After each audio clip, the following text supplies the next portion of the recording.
Yeah, this one go out to all them ladies. We heard that it's Ladies Month coming up, so we thought we'd bless all them ladies out there with a little bit of some tit-filled magic for March. Yeah. Let them know what it's about. Come on, ladies. All them ladies, dump your titties out. Titties out. Hey. Fat bags. Baby, dump them titties out for Women's Month. All types of titties. I know. Hey. Big areolas. No, all the ladies, dump your titties out. Yeah, I know. Baby. Memories. Ladies, all take them titties out now. I know. Hey. Bumpy ones. Yeah, I need them bumpy titties, girl. Big nipples. I need them big nipples, yeah. Even bigger nipples. I need them even bigger nipple areolas looking so damn right. And small ones. Small titties make it. Big titties make it. All titties take it. Even small titties. Baby girl, you know it's your month. And baby girl, you know what's up. Small titties need love too. No kind of titties need love. Yes. Oh, yeah. You already know what it is. I just need those titties out inside of my mouth. Yes. You know, cause yes. Baby girl, it's showtime. Baby girl, you're the one. Baby, on March, we gon' get it on. Yeah. All night. All night.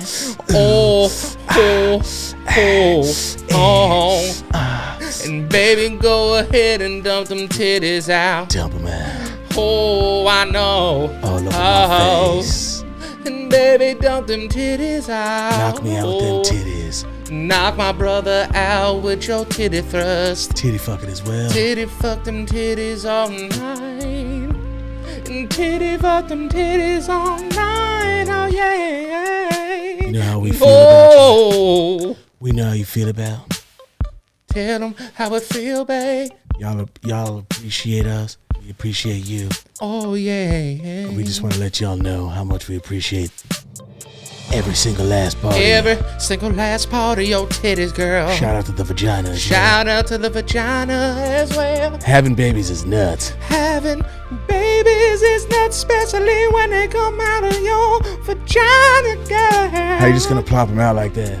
You just gonna plop him right out on the table like, and then the doctor's there and I'm looking at him and he's like, oh my God, the old woman just had a baby. Exactly. How does that make you feel? Exactly. Shit is wild when you think about it. So thank you, girl, ladies. go and dump them titties out. It's your month. Your month. Yeah, I know, baby. Baby girl. And baby, go ahead and dump them titties out now. Oh, yeah. Don't forget about the butt cheeks. Baby, don't forget to let them booty cheeks clap all in the wind. Yeah. Fuck. Yes. Yo. Yes. Fuck. Fuck. Yes.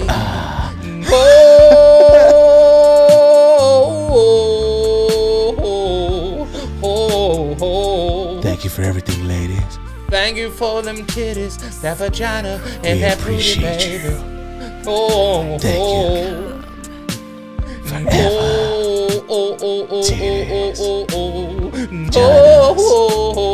Butts. Dump them titties. Legs. Dump them vaginas. Shoulders. Dump them booty cheeks, baby. Yes. Yeah. I know. Dump them titties right into my mouth. Yes.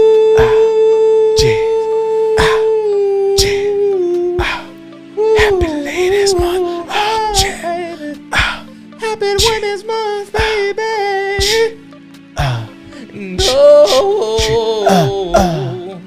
Yeah, baby. Thank you for everything, ladies. Thank you. I just need to be. And all those sacrifices that y'all do. All them sacrifices, like letting us suck your titties and touch your vaginas when you have a sleep after work, baby. For like 20 minutes, even though we're doing it too rough and you're not really turned on by it. And you don't really like us right now. But you're too polite to say anything. And our breath kind of stinks, but you're just going through it. But it always stinks because nipples taste like onions, remember? I love that feeling when we're doing it and you're just looking at the wall with your eyes wide open. I had so many people hit me up like... About onion nips? I think I know what you're talking about with the burger stuff. Yeah. Yeah. Onion nips. I mean, I think we proved it. Like, that's like scientifically proved. Because it's all glanded up. Glanded up. They release Stuff. They release. Something about them releases. Yeah. I don't dislike the taste, again, by the way. No, I mean, I'm terrible. I'm an onion guy. But if you're, But, but I don't know if I want to suck an onion. Well, if you're, I agree. I don't really think I'm down with sucking. If somebody came in here and was like, hey, suck this onion. Yeah, You're going to suck that onion? You're going to be like, dude, get the fuck out of here. Yeah, Get your onion, hit the road, Jack. Yeah, take your fucking onion back to the patch. Yeah, dude. I think that was... fucking... Take it back to the onion patch, man. Can we talk about how I've never seen an onion patch? Has anyone? You never seen an onion patch, man? I've never seen an onion patch in my life. I think we got to find somewhere that is known for their onions and go and see an onion patch together. Like, how Florida's known for like them oranges, right? Yeah. Georgia's known for them peaches. Who's known for them onions? Iowa's known for corn. And Idaho's known for potatoes. Who's known for the onion? Which state? Who's got the most onions? Who's got the biggest patch? That's what I want to know. Which state is best known for that onion? One day we got to go find one and we just record you like dancing, like running in an onion patch. Okay. Did you see? Did you see it? I believe it or not, these glasses are not working for me right now. I can't see a goddamn thing that is. I'll give you 5 guesses of which state produces the most onions. 5 is going to be... All right, so 3. You get 3 guesses. Yeah, give me 3. While I drink this next level hydrogen water. Yeah, which we're not sponsored by, but shout out to TPain for sending me... TPain for having next level send me 80 of these. TPain. So much water in a can. TPain. Hydrogen blast. LoPriore. Michael LoPriore.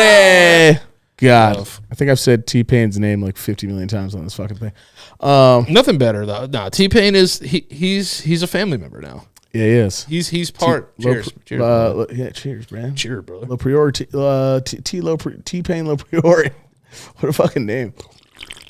Spilled it all over my chest. You slurped the fuck out of that thing. Spilled it all over my chest. What do you think's the longest slurp? You did. I thought you spilled it. Goddamn. Damn. Now I look like fucking Big Cat when he peed his pants. I look like fucking. Yeah. We were watching Big Cat and PFT Piss Dogs with Mark Schlereth. Yeah, and they just pee their pants.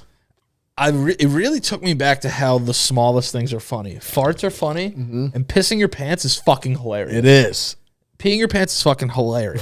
If we get to 400 patrons, I'll pee my pants. Oh yeah, that's right. So listen, we have a new. I'll take one from Big Cat's book and I'll pee on our pants. In my pants. I'll literally stand up like we can move the camera and I'll pee my pants. But you have to dedicate it to Big Cat. Shout out Big Cat. He follows me on Twitter. I will. I'll dedicate it to Barstool and Big Cat. All right, cool. And obviously to everybody watching, if you guys want to see me piss my pants.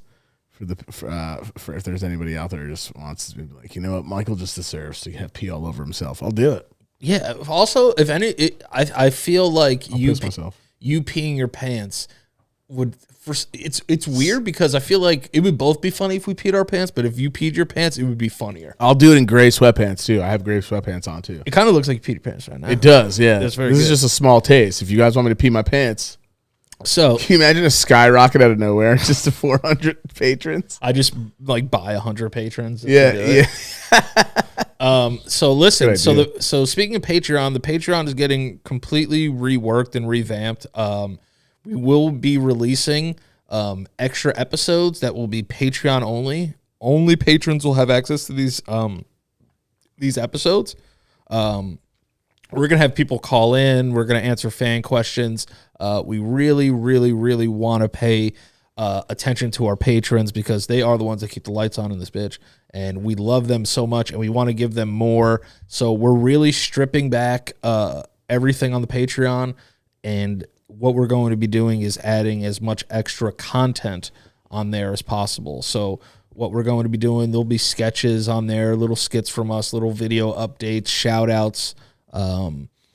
Also, and we'll be doing an extra episode every week that only patrons can see, and they will be Patreon based off of their questions because you guys are our family. You know what I'm saying? You guys are our family, so we wanted to revamp the Patreon. We have it going. We'll be doing them in person via Zoom. You know, we have a lot of tech gear that we like to use when we stream and shit, so it'd be nice to be able to correlate that into the equation. So yeah, starting next week, right? Yeah. Starting next week, we will have an extra episode of the LoPriore podcast every week for the Patreon exclusive only. You guys are the best. We love you. And if you want to sign up now, you can go ahead and pre-sign up at patreon.com/the LoPriore podcast. Quick segue though. A lot of people have been hitting us up, like how a lot of people said they were hitting you up about the Onion. A lot of people have been hitting us up about Hank the Tank. I know. Hank the Tank got fucking cleared. Let's go, Hank the Tank. Of his fucking goddamn crimes. Well, they weren't of the false crimes that were brought against him. I love that a bear got cleared of breaking and entering by DNA evidence. How the fuck do you have evidence on Hank the Tank? Yeah, like as if he left like sperm or something. That, or I guess it's the bear hair, bear duty. Yeah, bear shit. Did he shit in the house? Oh yeah. Or did they shit in the house? A bear is gonna shit in your house. Like they're gonna tear your shit up, eat your shit, then take a shit. Yeah. You know? God, there's got to be. Imagine the people that went to prison falsely. That's what. Yeah, there's people on death row, right, who didn't do anything, and a bear just got cleared from DNA evidence faster than anyone has ever been cleared in their life. We didn't even get the Netflix documentary, and it's a bear, and it's not even a human; it's a 500-pound bear menace. Yep, and no one would have gave a shit besides this podcast and the people who listen. And maybe a few other people that live in the area. Nobody wants. Listen, we were. Remember how pissed we were that they were going to fucking off him? Yeah, dude. They were public about it. They were like, we're going to off Hank as soon as we see him. Not on my watch. I single-handedly think this podcast saved Hank the Tank's life. I think we brought out the energy to save Hank's life. Yes. Hashtag save Hank the Tank. That was that was all over. It wasn't trending, but in my mind it was. Yeah, me too. I got a bunch of fucking Hank fucking save Hank the Tank DMs that were like, yo, you guys did it. And I was just like, in my mind, realistically, I'm like, I don't know, but it felt really good to see Hank is like, and there's pictures of him and he just looks is that even him that they're showing? Yeah, that's him, dude. But apparently there's like a string of 500-pound bears that are like a crew. Like Hank the Tank is like just like a lackey. They framed him. They framed Hank the Tank. God, who are these fucking these asshole bears out there framing our boy? Probably polar bears. I can't believe there are people. Polar bears framing the black bear. There are people who got out of jail 40 years later, right before a death row sentence. Yep. And imagine you're a fucking innocent man and you know it, and you see a fucking bear get cleared like one day after fucking they think it's him. You're just sitting on death row, just reading the newspaper, and it shows 500-pound bear cleared of crimes due to DNA evidence. So wild. I mean, again, I guess they had Who is Hank the Tank's lawyer? Yeah, and like how many fucking crime databases do you have of different bears? Like, you know what I mean? I'm imagining the mugshot and they're like, this is One-Eyed Joe. And it's just like a one-eyed grizzly and he's like fucking standing up against a wall and he's just like fucking black and white picture. It's like, who, like, is it like Johnny Cochran that like represented him was like, if the shit does not fit, you must quit. Just like, they took his fucking duty. Somebody who went to college, right? Mm-hmm. Their entire lives. Because when you go to college to be a doctor, it's like 13 years or some shit. Something astronomically ridiculous. Yeah. Took that shit, and a part of their job was paid to save Hank the Tank. Exactly. It's crazy. They just compared his duty all over to other duties. Imagine he was saved by like a bear detective. We don't even know it. There's actually like this whole thing is a bear colony and we don't even know it. Oh yeah, like Planet of the Apes, but it's like Planet of the Bears. Yeah, it's like Smokey the Bear's like grandson. He's like a detective for fucking Colorado or wherever the fuck this is, and he saved fucking or just like I don't know. And like Hank's got like a wife like with a wig, and she's like, not my husband, it's not like, my Hanky. I know you didn't do them things that they said you did, Hank. I would have loved if I would have loved like Hank coming out in like a suit, like being innocent. Yeah, and everyone's just on cars like yeah. And Hank's just like he just gets. You know they do that thing with their arms. He gets up, just like what was the sound we did last time? It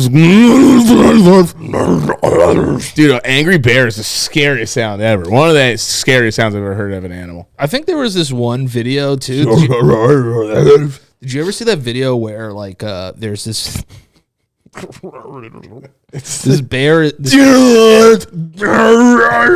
and their lips like do cool shit. Yeah, they like their lips are. It's like horse, like the horse lip stuff. Sorry, go ahead. No. There's this like famous video of this cub, right? And these guys are like in a shack filming the cub. And they're like talking to it or whatever. And then the mom bear comes like over the hill, like from down the hill up the hill, and charges them. And like the video cuts off. The bear killed like 3 people, I think. Are you serious? Yeah. Bear. I gotta look it up now. But bear. And that's just because the cub went near the family. It was just in their vicinity. Yeah. I'm gonna see if I get. Bears don't got rules. I think it's. No, I'm just kidding. Obviously not. Where's the bear attack? Bear attack. That's like when you bring like some chick that brings around her like incredibly violent boyfriend who's been in jail 50 times and he just starts fighting dudes for no reason just because dudes are at the party. Oh yeah. No. But meanwhile, it's like not even her party. The other thing too is like you're just gonna start fighting. You're just gonna start killing people because they're like. Imagine you dated someone like that. Oh my God. That everywhere you went, you had to worry about what they were going to do. I kind of did at one point, and I knew it was getting that way, and I just stopped it like 3 months in. It was just too much. It was just a lot of fighting and a lot of weird, like, who the fuck's that? I'm like, that's my niece. She's 5. What's wrong with you? You know what I mean? It's like, what's up with your boy, dog? Yeah. It's like one of those things. Yeah. He's just like, he's a baby. Like, he's just chilling. What's up with your boy, dog? What's up with your boy, dog? Yeah, it's just crazy to me. Like a baby bear can just roll up to you and be super cute and friendly, and then a mother just shows up and rips all your fucking faces off. The other thing that's crazy is how people have survived bear attacks. I know. And how'd that be pos? I don't know. I mean, maybe it's just like certain parts aren't. I don't know. You don't have that much blood loss. Some people's bodies are different. I feel like a lot of the stories I've seen, some dude like got his head crushed but didn't lose enough blood to die or something like that, you know? And like, that guy that got like half of his fucking skull like clawed off. Yeah. I remember that guy. Yeah. Because I think some people die from shock, right? And then some people don't. Yeah, they probably, I would say odds are they bleed out. They bleed to death. Yeah. That's so fucking weird. So let me ask you a question. A buddy of mine, but like it is scary thinking about. Oh, for sure, it's fucking terrifying. Think about how scared you were, dude. I almost got into a horrible car accident coming over on the way here. Right. Praise be that I am here because it was the closest to a car accident that I've ever been. Yeah. Besides actually getting into a car accident, I've been in like 3. So, all not my fault, by the way. Anyway, anywhozer. Of course not. So we have this, the Sawmill Parkway. When you're coming north, there's a place where you could veer off to go south instead of north. The guy was in the right lane. I was in the left lane all the way over. He was in the right lane, and he merged to go get onto that exit. So I said, all right, he's leaving. Let me go because there was cars coming from the other side. I said, let me just switch lanes and I can keep going north. So I switch my lane. This guy is already on the exit and completely whips his car back into the lane that he just left. And I just entered. And when I tell you that this guy missed the car by centimeters. Right. Centimeters. Like everything, because you know cars, everything was going, everything was like, fucking car is here, fucking car is close. And I was just like, oh my God. It was so close, and I was so afraid that I literally closed my eyes and braced for impact. Yeah. There was no chance that we were not going to get in a car accident. That feeling sucks when you're just like, when you're just like, I can't do anything else. I got to accept what's about to probably happen, and it's like a millisecond of like it's like the worst millisecond of your life. Bro, it was the longest millisecond of my life. Longest, too. Yeah. So I'm literally going like this. I'm like, oh. Yeah. That's all I can remember doing. I just went, it just fucking came like before this guy. That's like the getting ready to leave life sound. Yeah, I was literally like, this is it. Like, I have to just see. Like, I accepted it so much that I said, hey, this is just where the car is going to take me now. Now I'm just like, I have to go for a ride. Yeah. So that's why driving is so wild, because it's not even up to you. Someone else could just make a mistake and you're fucked. Yeah, bro. And this dude just literally went and fucking came over here, and I was like, oh. But as soon as I grabbed the wheel, as soon as I grabbed the car and went and closed my eyes and braced for impact, it never came. And I think I kept my eyes closed for like 3 seconds, and I was driving with my eyes closed for 3 seconds. You think we'll ever fucking come up with something just safer for traveling? Like, are we not? Is traveling just not meant to be safe ever? I want the Futurama suck tube thing. Like, even though flying is apparently 10 times safer, it's still fucking, like, why is traveling got to be so fucking scary? Have we not found out a safe way yet to do this, like, without worrying at all? You know what? I never really thought about that, but traveling is very scary in terms of, like, everything is so risky. That's what I mean. It's just everything's risky. Now, I know that it's way more common, and I know that people fly and don't even think about it at all, because that's how chill it is. So I know that it is chill, but when you get past that and you think about and you don't think, let's get negative for a second. Yeah, let's get negs. Let's get negs, okay? Let's get negs. So why does it all have to be a fucking risk? Why the fuck? It's almost like, what if the world was lazy and we were just like, no, I'm not going to make shit. I'm going to stay where I am. Can you imagine that? Are we meant to travel? Yes. You know why? Because we figured it out and we did it. But why does it have to be so fucking risky? See, I think we were meant to travel. But I think it was also, we were meant to like migrate like animals. Like on foot. Yeah. You know, it's like, oh man, like, what is it? Survival of the fittest. Yeah. It's like, oh, the lions are here. We might have to move camp and shit. Right. It's like The Walking Dead. Yeah. Which is lions, hurricanes. Yeah. It's like Florida. Yes. No, I'm just kidding. It's not like Florida. No, I'm joking. I'm just trying to make it on purpose for Florida. I'm sorry. Yeah, no. But I do agree with you that it is a scary thing. Like, I got here and I was a shell of myself. Right. I couldn't even, because my entire body went through a fucking outer body experience. Yeah. In 5 seconds. Seeing death, feeling anything close to death, like, God, that presence of death is like so weird even talking about it. Gosh. But like, even being close to it, it makes you rethink your life. It's so scary. I remember I think I've said it on the show also. It's like, I feel like I remember almost everything from the day I almost drowned. I was like fucking 7. I don't remember anything else from when I'm 7. Did I ever tell you? Yeah, I only remember like close to dying stuff too when I was a kid. Yeah. And like one time, like I hit a home run in baseball in Little League, and Dad was there, and he like gave me a thumbs up. That's like one of my like. Oh, like good moments? Yeah, like I have like a couple of good moments. That's such a fucking Disney movie a moment. He just went. Yeah, and you're just like, fuck yeah. I was like, yes, Dad, yes. But no, because we're gonna get back into Dad in a second.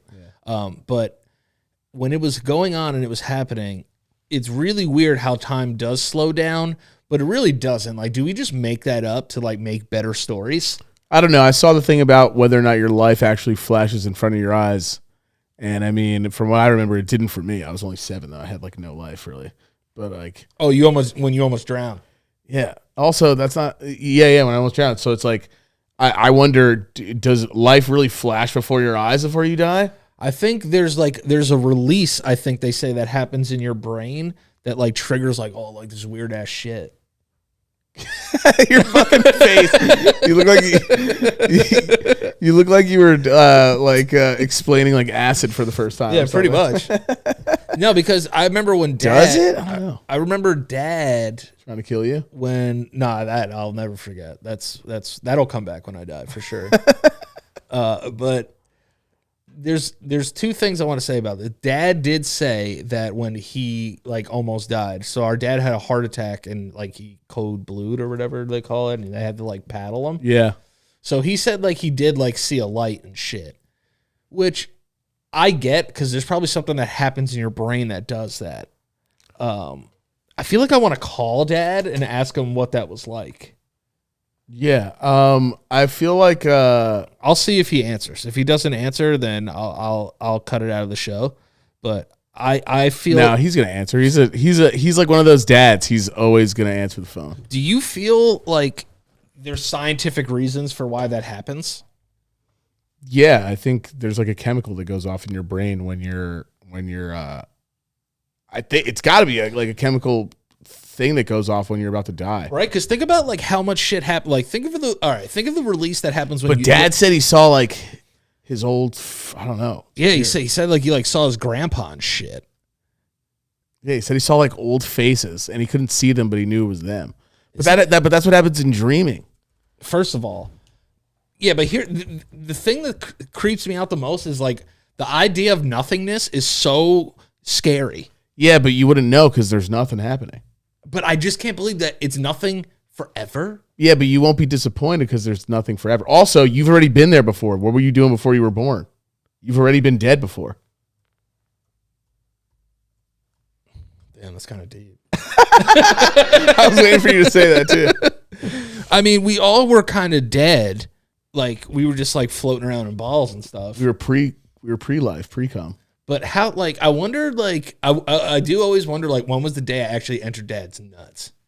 Yeah, imagine we could get everything clearly and go back to it. Like, if there was, like, a machine that can bring you back to the day you were just, like, flying through Dad's dick. Like the sperm experience? Yeah. Like, they should do that at Disney, like, where it's just, like, a sperm ride. Like, at one point, you were just, like, Dad was just sitting on you and scratching you on the outside.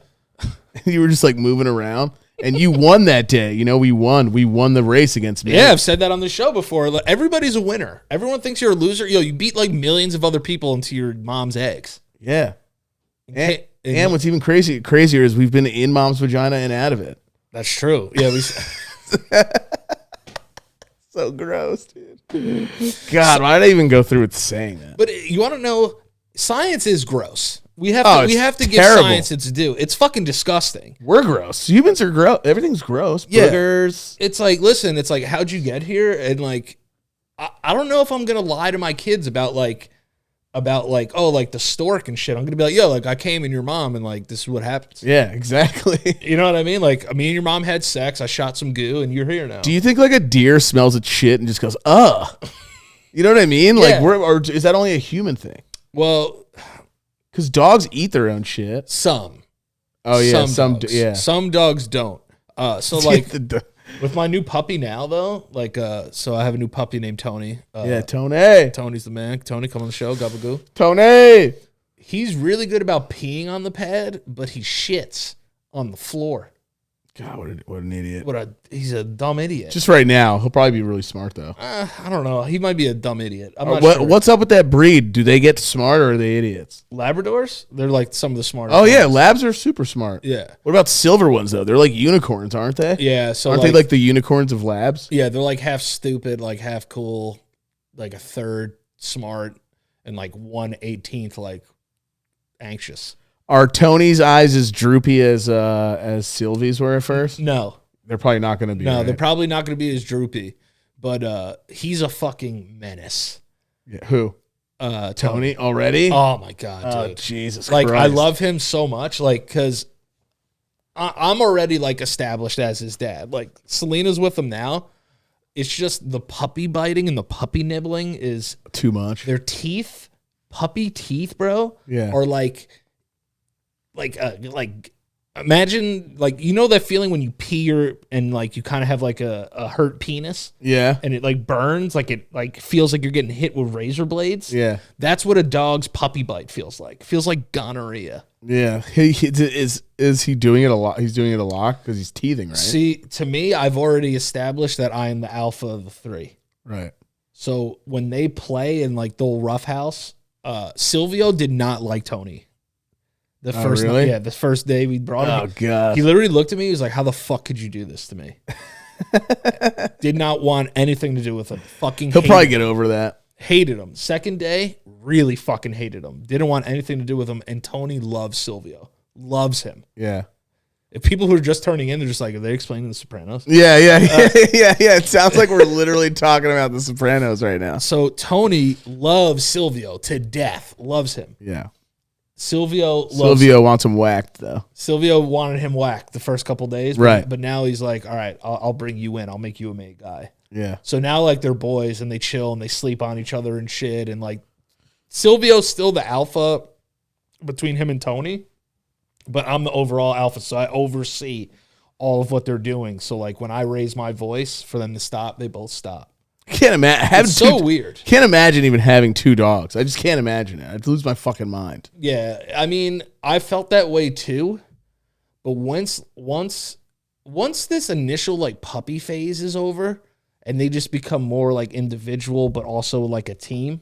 Yeah, you know, like they're becoming a pack themselves. Yeah, like I literally have a pack. Yeah, it's me, Silvio, and then Tony. That's how it is. I'm the alpha. Silvio's the beta. And then Tony's just a fucking dick. Yeah. Fucking dogs are just like, there's babies, so much shit and pee. A lot of shit and piss. A lot of shit and piss. I wonder if that ever makes Silvio go, oh man, I remember when I used to do that. I think I want to go back to that. Then he's going to shit and piss. No, Silvio's great. Yeah. Listen to the great thing about when your dog is potty trained. They will not shit and piss in the house unless you are a piece of shit scumbag that does not take your dog out. Yeah. Silvio has like a day, and then finally they're just going to let it out. If he had diarrhea and he's sick, that's the only time he would ever shit in the house. Right. So he's super chill with that. But this other dog is fucking like flying squirrel, jumps off shit, like lands on the floor mad hard. Oh, he's like a daredevil already? Yeah, dude. He's like jumping off his shit. And the other thing that Silvio never did that he does, which is a huge problem for me because you know who I am, is he's a shoe gobbler. Yeah. He's a fucking big shoe gobbler. And everyone, the reason I'm wearing contacts today is because he's ate 2 pairs of my glasses. Oh, fuck already? Yeah, and I looked at him, I was like, oh my God. See, I wouldn't care if they were mine. That's why I don't get like fucking Gucci's and Pradas. I'd be so fucking mad. My Prada bag, I hide all the time. My Louis bag, I hide all the time. And all of God, you're getting Beethoven. Yeah. You're getting fucking Beethoven situation. You're getting the old fucking... I love how I thought about the composer instead of the dog first. Oh, that's very, very established of you. Yeah. So don't forget, prestigious. I know sometimes on this show, we bounce around and we forget. But I am going to call my dad right now. Hopefully he answers, and then we could talk to him about, some stuff.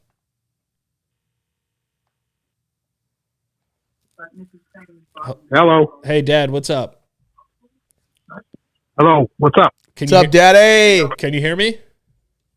Who is this? This is your son, Danny. I'm the bearer of your seed. I have no sons. Oh. Let me think back. Let me think back. Wait. Oh yes, I remember now. Damn, I thought we were gonna start having taken care of you a lot earlier. Yeah, we just talked about taking care. Love you. We just talked about who was gonna have to take care of you when you're old, and I was like, oh no, today's the day. Dad fucking forgot us. Dad forgot who I was. Dad, can we ask you a couple of quick questions? Good. Okay, go ahead. All right. So we were talking about death and like near death experiences. You have obviously had one. Can you describe what you saw when you code blued in the hospital?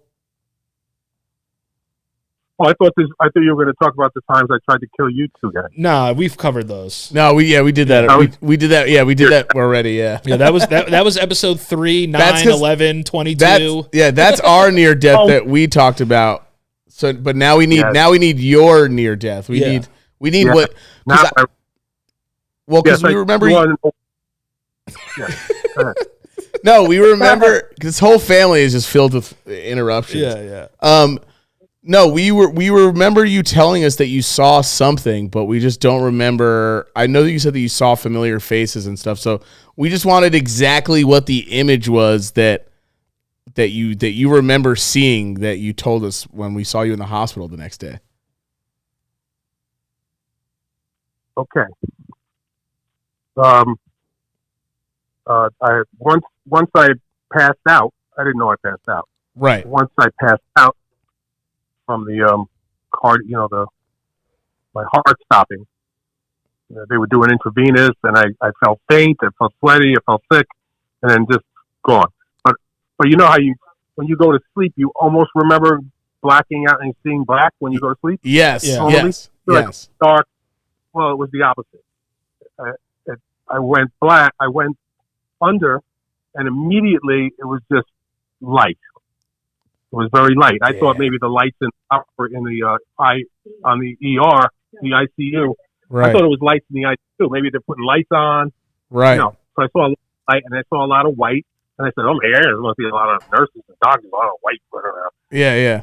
But immediately after that, I'm walking down like near a driveway where there's a sidewalk next to the driveway, and I'm going toward the backyard of a house. It's like a kind of a big house, and I'm walking toward the backyard. There's a white fence. Everything's white. The house is sort of white, and they open the gate to the backyard. Yeah. I don't know if there's a pool. I don't know if there was a pool there, but it was like a pool party. You know, when you have a lot of people in the backyard. Yeah.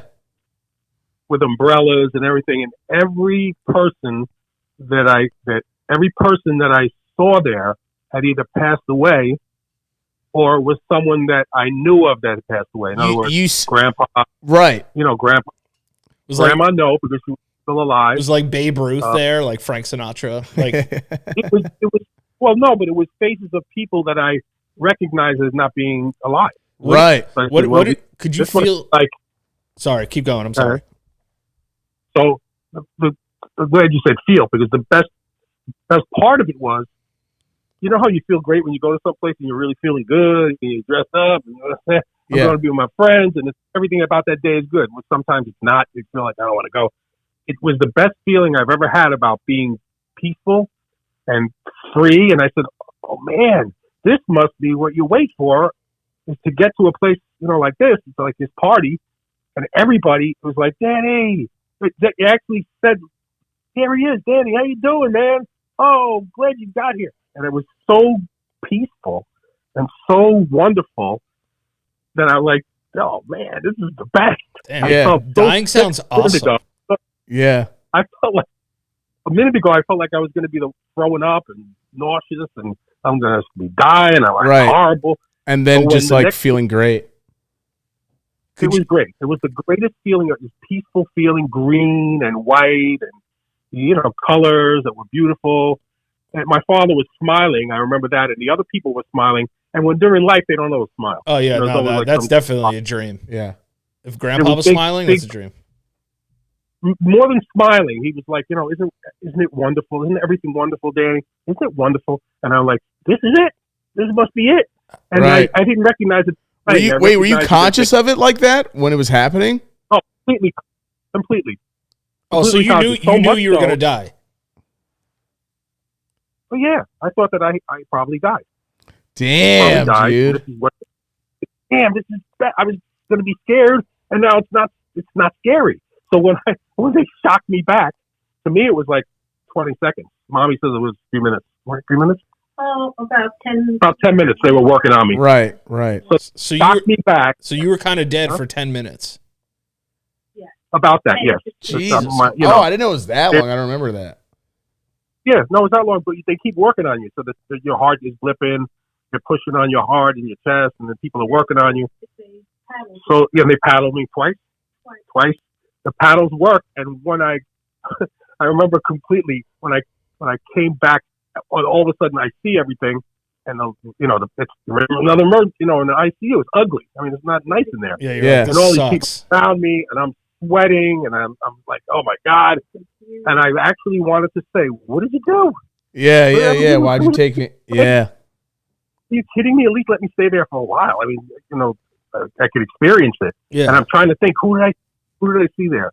Who was there? And then I really remember people in my past, like friends that I knew had passed away, guys from high school that, you know, like I knew had died in the war in Vietnam or something. I just get that feeling that it was all of those people that I probably have never seen, you know, in years and years. And it was just peaceful. And because I understand something about, you know, life and death and the term with, you know, with heaven, hell, whatever, it had nothing to do with any of that. It was just about peace. You know, about now you don't have to worry about anything. Too much pressure. You don't hurt anybody anymore. You don't feel pain anymore. I was really not happy. Could you? Right. And then yeah. And then you came back and you're like, fuck, this hospital bill is going to be crazy. More than that, you come back and all you remember then is all the things I've done wrong. Yeah. Right. Yeah. I feel like I'm only 47. I'm 53. I'm gonna make the same mistakes. I'm gonna screw up again. I can't work. I gotta go to work. Yeah. What am I supposed to do? And if the kids gonna like the kids, maybe the kids don't want me around. All of this stuff you go through. no, but the thing it was is, not a good thing. yeah, no. I So, think- Dad, though, just to say, like, if you really think about it, I think that's why, like, with near-death experiences, like, when people come back, like, if they're seeing stuff like that, maybe that's why they're, like, kind of grouchy after. I was just going to say that when I was in therapy a couple of years back, I talked about this, and the therapist said, "See, the problem is when you do have peace, whether it's mental, spiritual, when you do actually die, your body is at peace. There's nothing to fight. Your body doesn't have to fight. Right. So what happens is you're looking at everything too much, and you get depressed. And I didn't think I was the type of person that got depressed. I didn't believe in it even until I went to therapy. I never get depressed. I may get mad, I may get upset, I might be frustrated. But depression is like a loss, not being able to handle things that are going on. You feel like I can't handle this. Oh, And I think that's what happened. That was such a nice experience. I said, well, what's going to match that now? I'm not going to have that same feeling. Maybe it's interesting. You feel like, well, maybe that's not so bad. Maybe when the time comes, I'll feel better. I'll have accomplished it. And then you honestly start thinking of ways to do better. Right. Like maybe I could do better. I can write. I finished the book. Maybe I can write another book, or maybe I can be better with my wife, and I can be better for my kids. But it's very depressing when you can't just go back to that feeling. Yeah, I remember. Like, oh, man, I remember, like, I'm not going to kill myself to go back. yeah, No, right. yeah, please don't. But I remember, like, the couple months after that, like, you were so fucking pissed.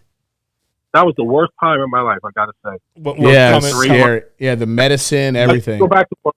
I couldn't go back to work, which I'm not a big work guy anyway. I couldn't go back to work, and I said, you know what? I'm nothing. I got nothing, and now they took me away from like a peaceful, death. I could have died, and everybody. I had insurance. Maybe the kids will go on. They'll love me because I died. Oh yeah, he was a good guy after all. We miss him, and he died young, and how sad. It's like Marilyn Monroe. Died. So we love our dad, Right. but I think I realized more than anything else that the thing we fear the most, especially physically, is a peaceful rest. I think we're afraid that, what's life going to be after this? Or maybe there's no life after this. Maybe it isn't. Maybe it's just that physically and spiritually and mentally, you feel that immediate relaxation. You don't feel any pain whatsoever. Yeah, Yeah. In your awesome. body, you don't realize, though, when you're in the hospital, or Michael, you might be in anguish for some reason. Danny, you might be going through anxiety. It's painful, whether it's physical or not physical. So when it's relieved, you can't believe how relieving it is. Right. Like, what relief does? Being a human being is difficult. So you have to. One thing I did learn is that I have to accept things in life the same way I accepted that. I have to learn to be peaceful. I have to learn to be peaceful through all things, and it's hard to do. Oh, yeah. Very hard. Especially after you I would experience something that amazing. Yeah, I'm yelling at the TV, with Ukraine and Russia. It makes me anxious when I see people in pain. I say, why do people have to deal with this freaking crap? Why do we have to deal with that? But you have to learn to be peaceful through all of it. Look at those people, man. They're amazing to me. Yeah. They're like, no. Oh, yeah. If we're gonna die, we're gonna die. Don't worry. I like that. You know, I like that you have a better outlook on it now. But there were times where I think for like a year after that, every time you would take a nap, I would come into the room and stick my fingers under your nose to make sure you were alive. Do you remember that? Oh yeah, for sure. I was. Because Let me tell you it's like, because my dad died 2 weeks ago, and now he's home. Yeah, and you had the defib inside in. Yeah, I used to tell the mom, I'm afraid I'm going to die here. And it's not that I didn't mind dying.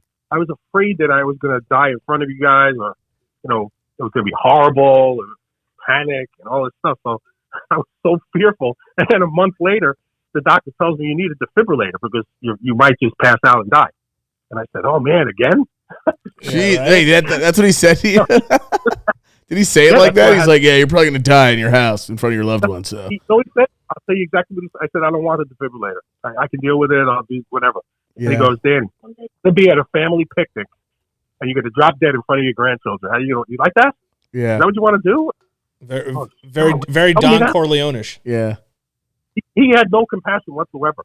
He goes, if you reject this, and I got to put it in right now, then you're going to live with that. If you die or you pass out and you die just like that, that's what you want to. That's how you want to be left. I said, Yeah. no, all right, give it.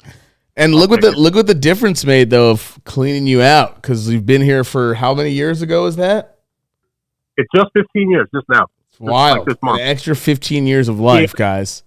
So I went unless to my doctor, and you know what he said to me? He goes, I don't know what the hell you did.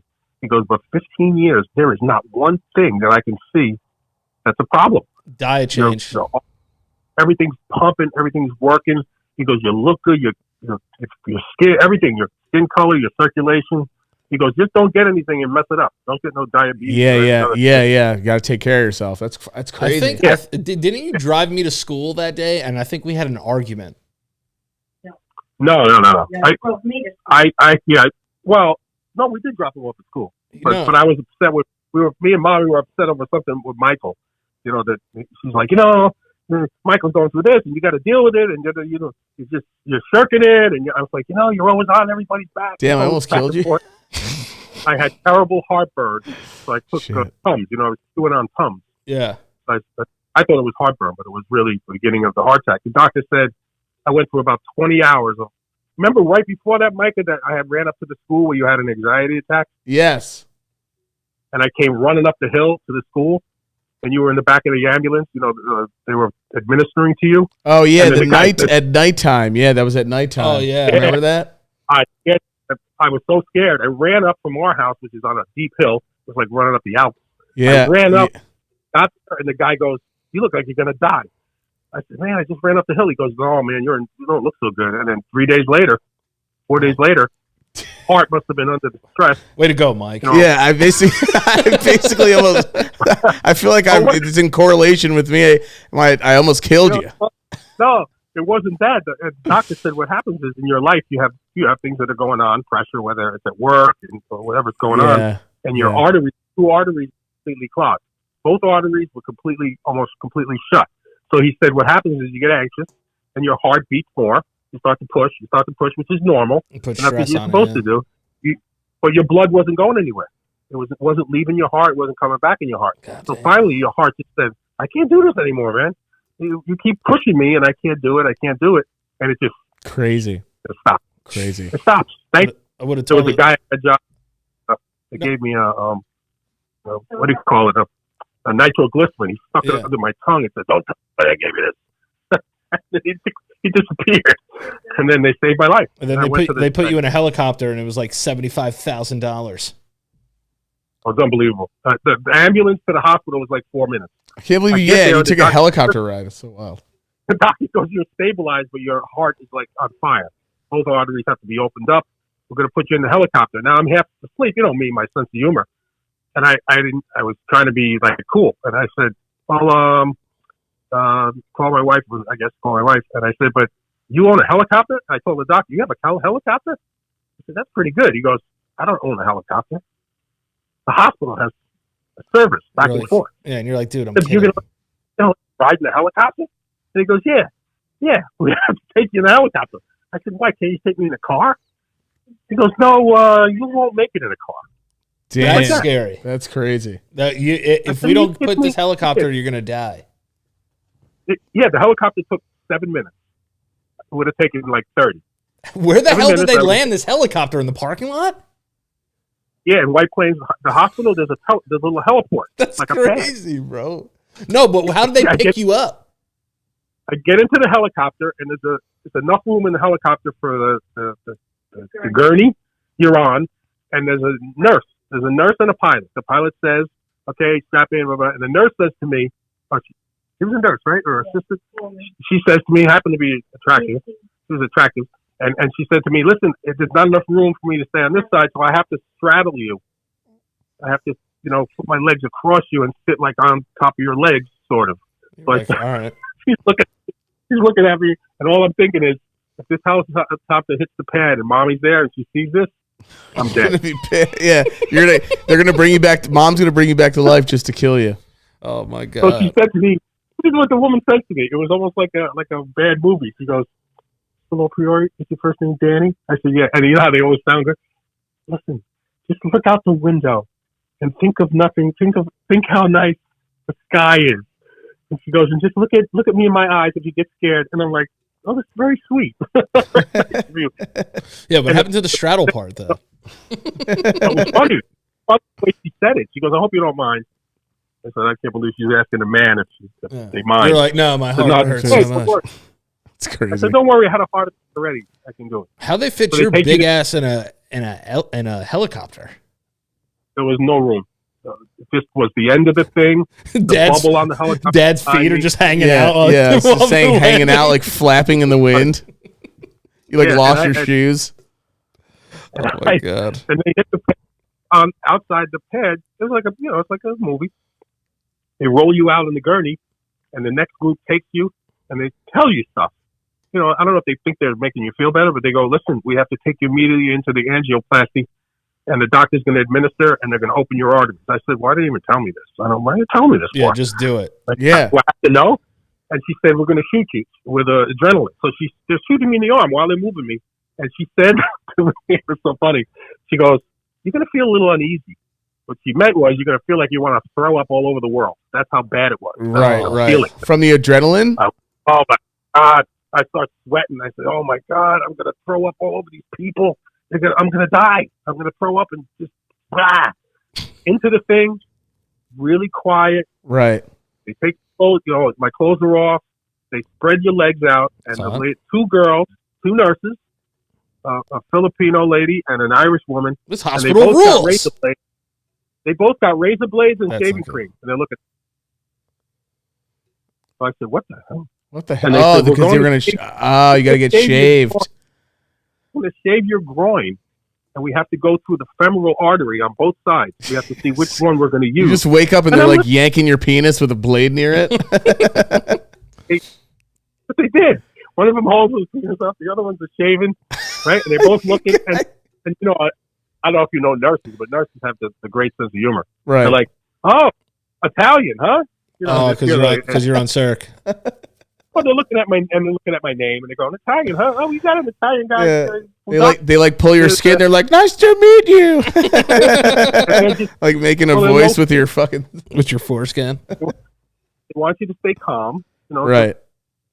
All right, to be calm, and I'm usually pretty calm. And then they say, up above you, Mr. LoPriore, look at the screen. This camera that's going into you is going to be up. You're going to see it up on the screen in a few minutes. I said, what?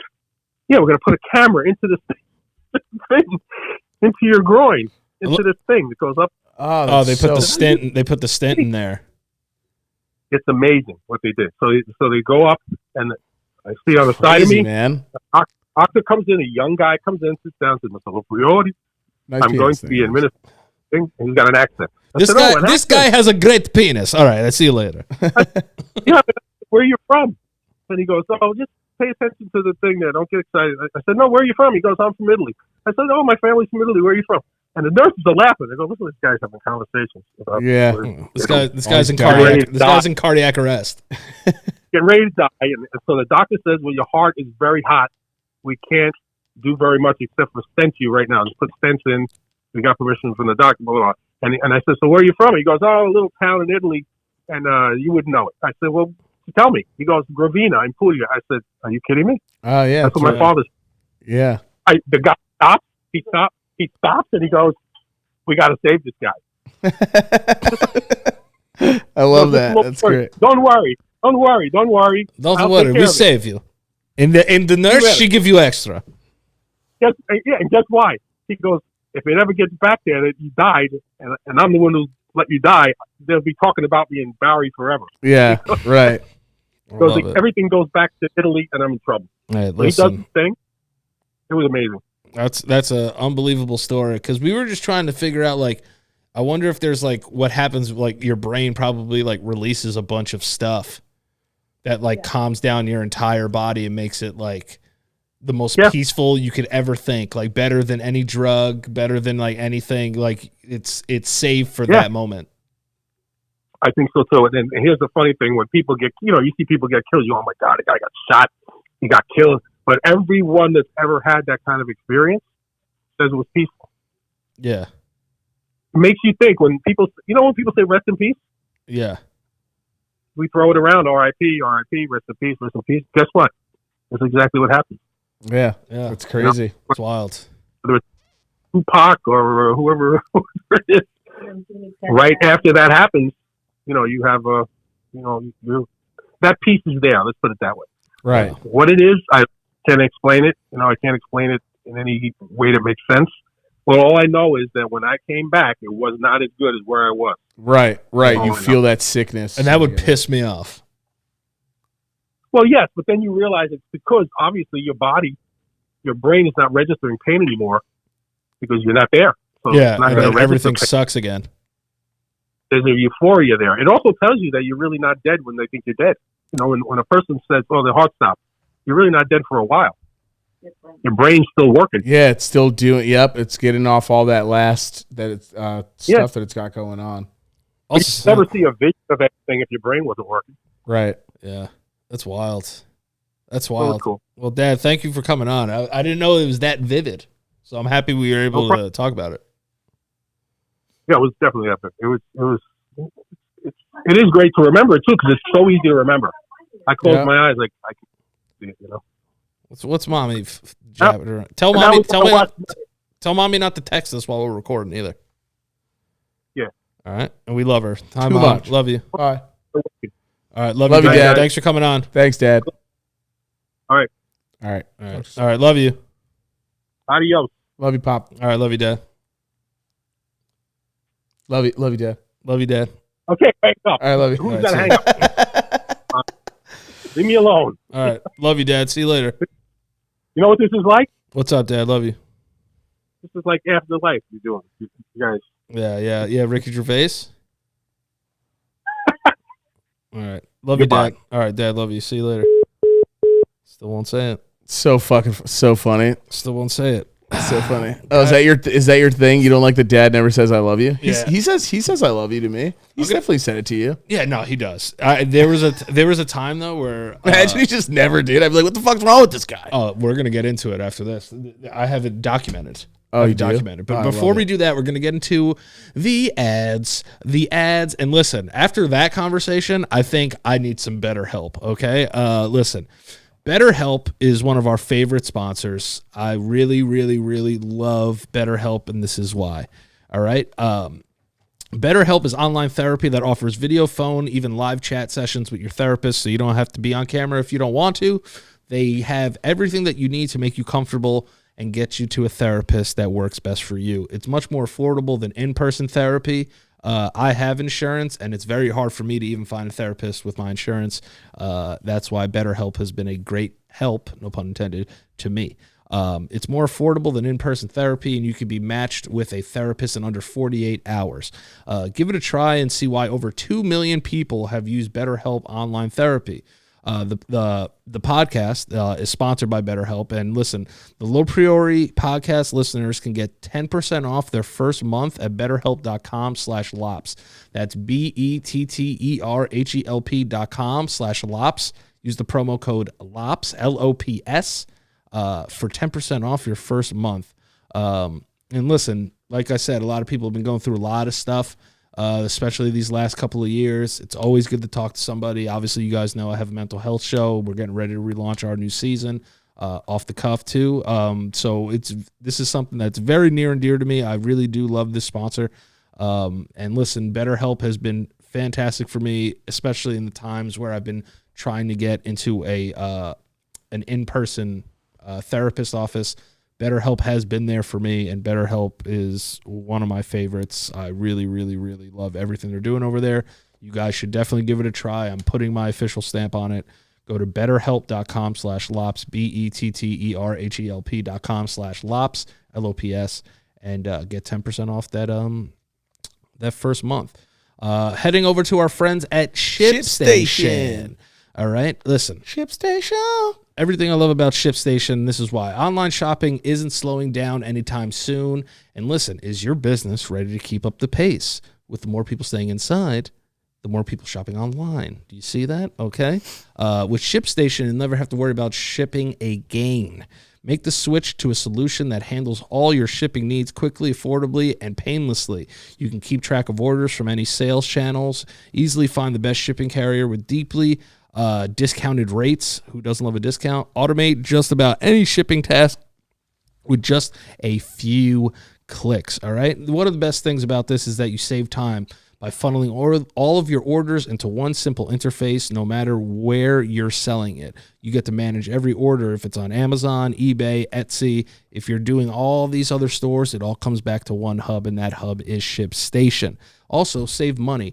When you compare carrier options and choose the best shipping solution every time, ShipStation works with every carrier, so you can always find the best fit for you. And this is what we have for you. If you use the code LoPriore at ShipStation.com, that's ShipStation.com, and use the promo code LoPriore for all you entrepreneurs out there, you get 60-day free trial. That's a lot of days, all right? And listen, we're trying to make ship happen over here with ShipStation. So go to ShipStation.com, use the promo code LoPriore, LoPriore, to get a 60-day free trial. I've used ShipStation for a couple of things. ShipStation is actually what I'm using for our merch going forward. And the friends over at ShipStation have really, really helped me get a grasp on taking care of business in terms of having all the things in one place. So that's why I really do love ShipStation. Shipping things can be a headache. It's a very difficult business, especially when it comes to like merch and stuff. It's very, very difficult. So to have a thing like ShipStation be a part of our team is one of the, one of the best parts about the show is that our sponsors, we approve them, and we have to approve them. We're not just going to sell anything on here. So having ShipStation being a part of the team has been awesome. If you're going to be hip, make it ship. Make it ship. ShipStation.com. Use the promo code LoPriore. So thank you to BetterHelp. Thank you to ShipStation. And okay, so let's get back to this. I want to get into the story because I don't know if you've ever actually really fully told it. And then from the angle of me and everybody else that saw it, like the night that dad was talking about where he tried to kill you with the car. Like what was that? Like what was that over? Like what's the story? Like do you remember the night you came home and everything? Like yeah, so this is what happened. Because this is one of the craziest nights ever that happened at our house. Yeah, so a bunch of stuff used to happen at our house just as a big family, and this was one of the craziest nights ever. Yeah, for the people that didn't hear it. Maybe. Yeah, so I'll tell it as vividly as possible. So my cousin and I, Jonathan, we were upstairs playing MLB The Show. Yes, and we had like a whole bunch of like sayings like. If a guy pitched a really good game, we'd just be like, "Oh, pitching a Gemini." Yeah. Or like it's like we had Ruben Sierra, so we called him Rubang. Yeah. Like every time he would hit a home run, Willie Mo Pena and shit. Like we had like all like these sayings that we would scream like when we were playing the games and shit. Yeah. And Dad for some reason thought that like we were like either too loud or he thought that he heard us like talking. Is this when they were when John and them were upstairs? So the living room was upstairs and both living rooms were on top of each other. Yeah. So I think Dad wanted us to quiet down at one point, which I didn't really hear him say. So we were just playing like we would play MVP baseball like 2005 and play like complete seasons in a night and shit. Right. Like that's what we would do. Simulate a year, pick up players. So it was like a nightly thing that we would do at night.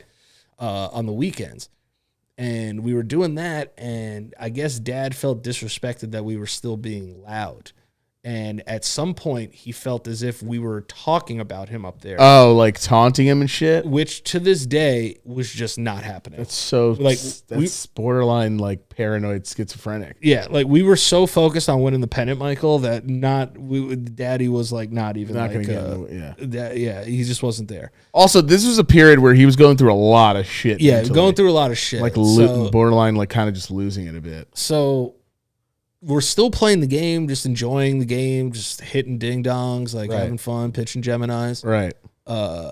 And we see like light flashing like like someone flashing their lights in through the window. Yeah, it's like coming through the window a little bit. Right, like right. There's like these lights going on and off. So like we're still playing and like we're still like we're playing but we're looking at the same time. You know what I mean? We're like, yo, what is that or whatever. Yeah. At this time we had a Ford Explorer, a black Ford Explorer, and I was like, yo, like who is that out there? And then Jonathan got up and went to the window and was like, yo, it's your pops.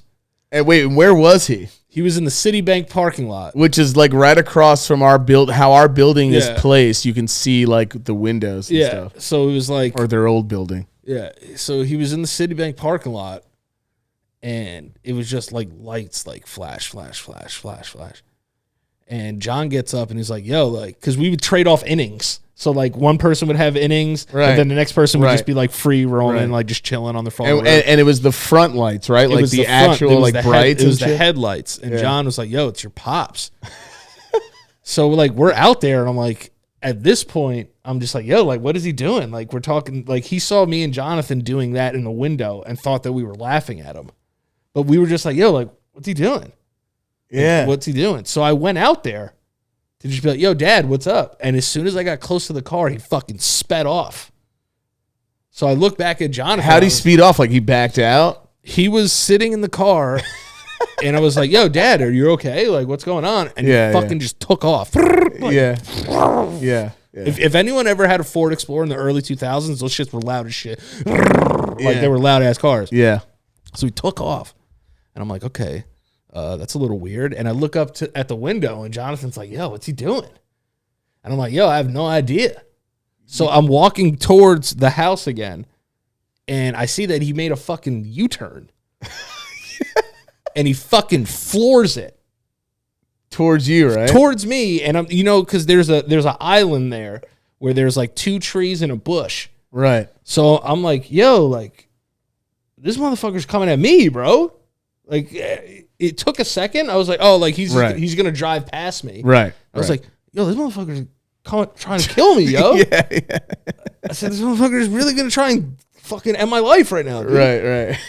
So I'm just like, yo, what the fuck? So the only thing I reacted to was like, yo, jump between the trees because the car can't fit between the trees. Yeah. So he like drove up onto the curb and I was trapped there between the 2 trees and he didn't lower the window.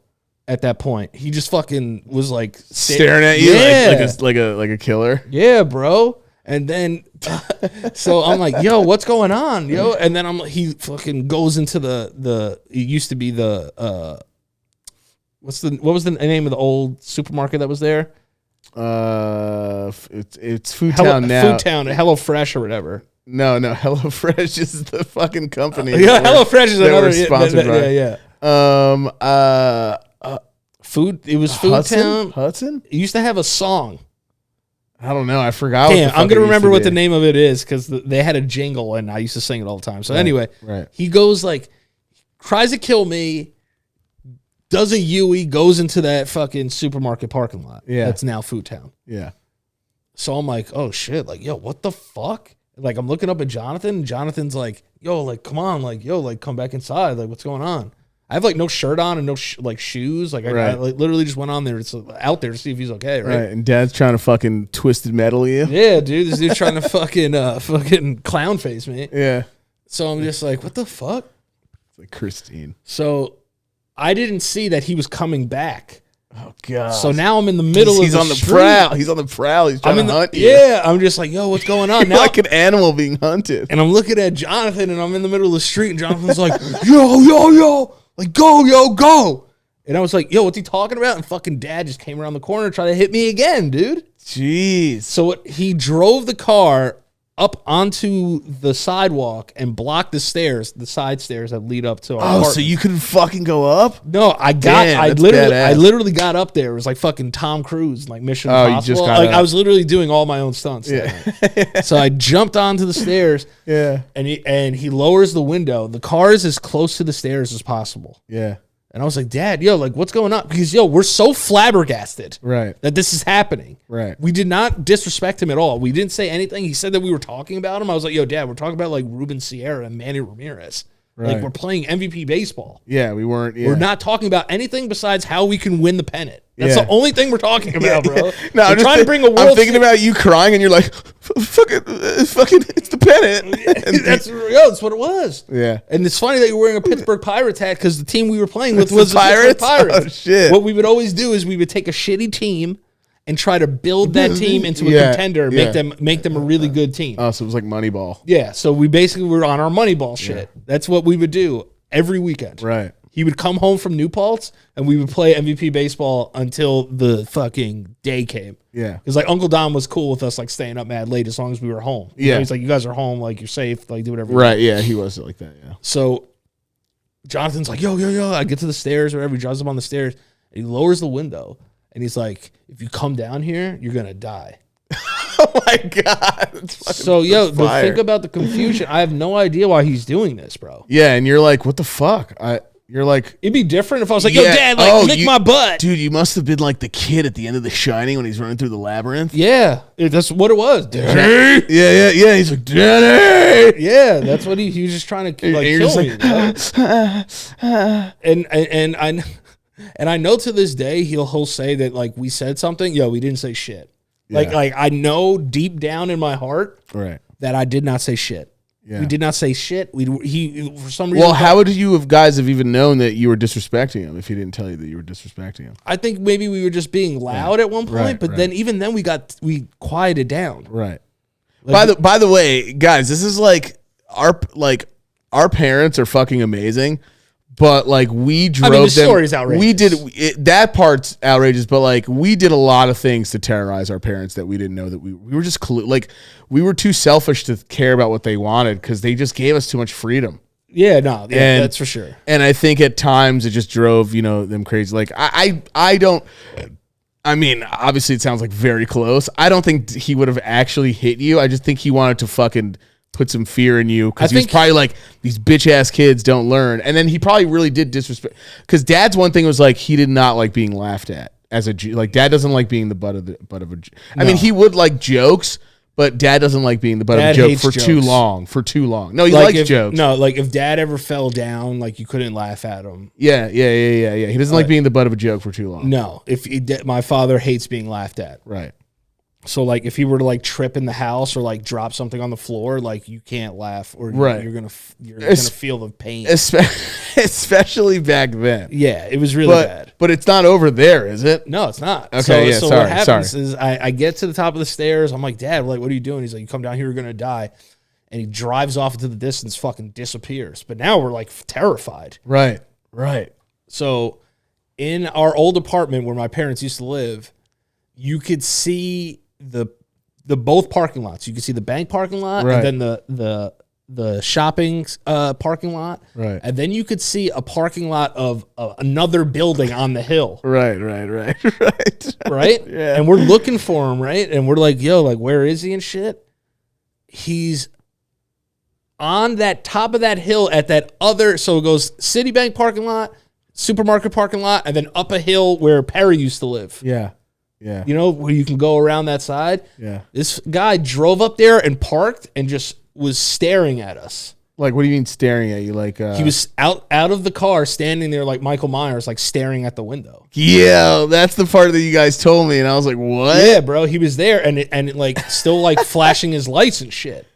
Oh my god. Like tempting me to like come like meet God. This is so different from the guy that we just heard on the phone. I know. So he was just like he sat there. He's like he like learned Morse code just for this day. He's like, you're gonna fucking die in Morse code. Yo, pretty much. He was just standing there. Whoa. Like a fucking freak. It was like Michael Myers, the most terrifying shit ever. So we send Uncle Dominic out there Right. at one point to like go try and get him, right? Where did Uncle Dominic walk? All the way up? He walked to the Citibank parking lot and he's like, I don't see him. And the whole time, Dad's fucking creeping up in the car like Jaws. It's like, don't. To who? To Uncle Dom? Uncle Dominic. So we're like, Uncle Dominic's like, where is he? We're like, yo, he's right there. He's like, what? Uncle Dominic's like, I can't hear you. What? Yeah, he's like, he's right behind you. and we're like, yo, he's right there, bro. Yeah. Like, yo, like, what are you doing? Yeah. And then like he got really close to Uncle Dominic. So, but Uncle Dominic couldn't see him the entire time. We're just Yeah. like, he's right there, dude. Like, Yeah. swim faster, Yeah. bro. And like, Basically, long story short, rest in peace, Uncle Dom. No, I'm just kidding. No, sorry, yeah. So after Uncle Dominic was killed by the car, so Uncle Dominic like went to talk to him, and he like just drove past Uncle Dominic and then like disappeared for like 6 hours. Right. There's one thing my dad's really good at, and it's like disappearing. Like I remember one time, like I think he got like into an argument with mommy, and he was just like, went to Atlantic City. He went to Delaware. Oh, did he go to Delaware? Yeah, and we couldn't find him. We couldn't find our dad, and we all went like we thought maybe he went to his father's like gravesite and stuff. Yeah, I think Uncle Joe saw him there. Yeah, Uncle Joe went up and yelled and was like calling his name in the cemetery to see if we can find him. So because everyone was just worried. Like my dad, there was just this period where my dad was going through a lot of shit mentally. Like he wasn't working, and we were driving him fucking nuts. And I think overall like life's pressure can get this just shows like it can get anybody, because my dad is known as like one of the nicest guys on the planet. Yeah. And I think that comes with a curse sometimes. You take everything in, you try to be nice. For sure. And you take everyone's bullshit, and then you just kind of like you lose it a little bit. But our dad lost it on like not in a way where like we were definitely worried about him, but it wasn't to the point where it was like, we didn't want to like commit him or anything like that. No, it wasn't like that. He was just going through a really rough time in his life. Yeah, mentally. Like at no point I was just like, all right, like dad's gonna like kill himself. In my mind, I was like, my dad's just like really mad, and he's gonna disappear for 12 hours and come home. Right, which is what he did all the time. But it's like as you get older, when you're younger, you're like, what the fuck's wrong with this guy? You're kind of a dick about it. Like in my mind, I'm like, what the fuck? But then you're up all night when it hits you, and you're like, damn, like I hope he's good. Yeah, because he wasn't our dad's, like our whole family's dramatic. I'm dramatic, he's dramatic, everyone's dramatic. My dad is mad. Daddy's mad dramatic in that sense of that. You know what I mean? But I would do the same exact shit. Yeah. Like 100%. I would do that shit. Like, it's to prove a point. It is. I don't, like I said, I don't think that night I don't think he would have done it. I just think he was trying to be like, if this is the only way I can scare the shit out of these brats, this is what I'm going to fucking do. Also, I think he was but the fact that he did it in such a fucking predatorial manner is the scariest part about it. You know what I mean? I love, he just like went to Delaware and like AC and like gambled and came home. Yeah, and then just came home, and we were like, where were you? He goes, I just went to Atlantic City. We were like, really? You didn't take anything or do anything? He goes, yeah, I just felt like going. He was completely fine. Like, he wasn't like, he goes, I just went on a ride. I can't do that. And we were like, Dad, I was like, you know what you were doing. You can do whatever you want, but let's not forget that he walked in the Madaba because we called the cops. Yeah. He walked in the Madaba, and one of the cops was like, yo, Danny. And he was like, well, yeah. He's like, where you been? We've been looking for you. Yeah. Everyone's looking. He's like, why? He's like, I went to Delaware and I came home.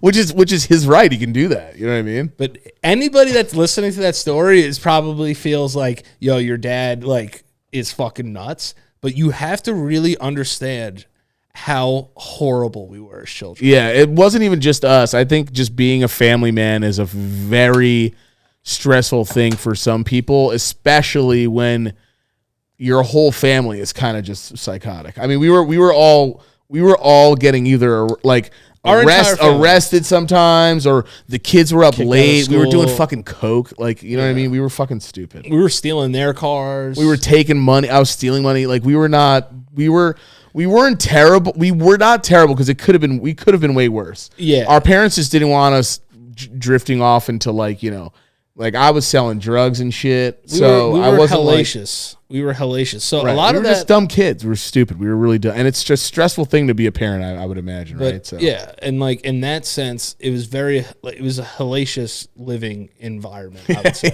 yeah. Fucking, you know what I mean? It was fucking sex, women, tits. Yeah, we were just cocaine kids and we're both selling fucking weed and Danny shit. was literally actually no, you did all right. You did all right for yourself in high school. I was the one normal kid.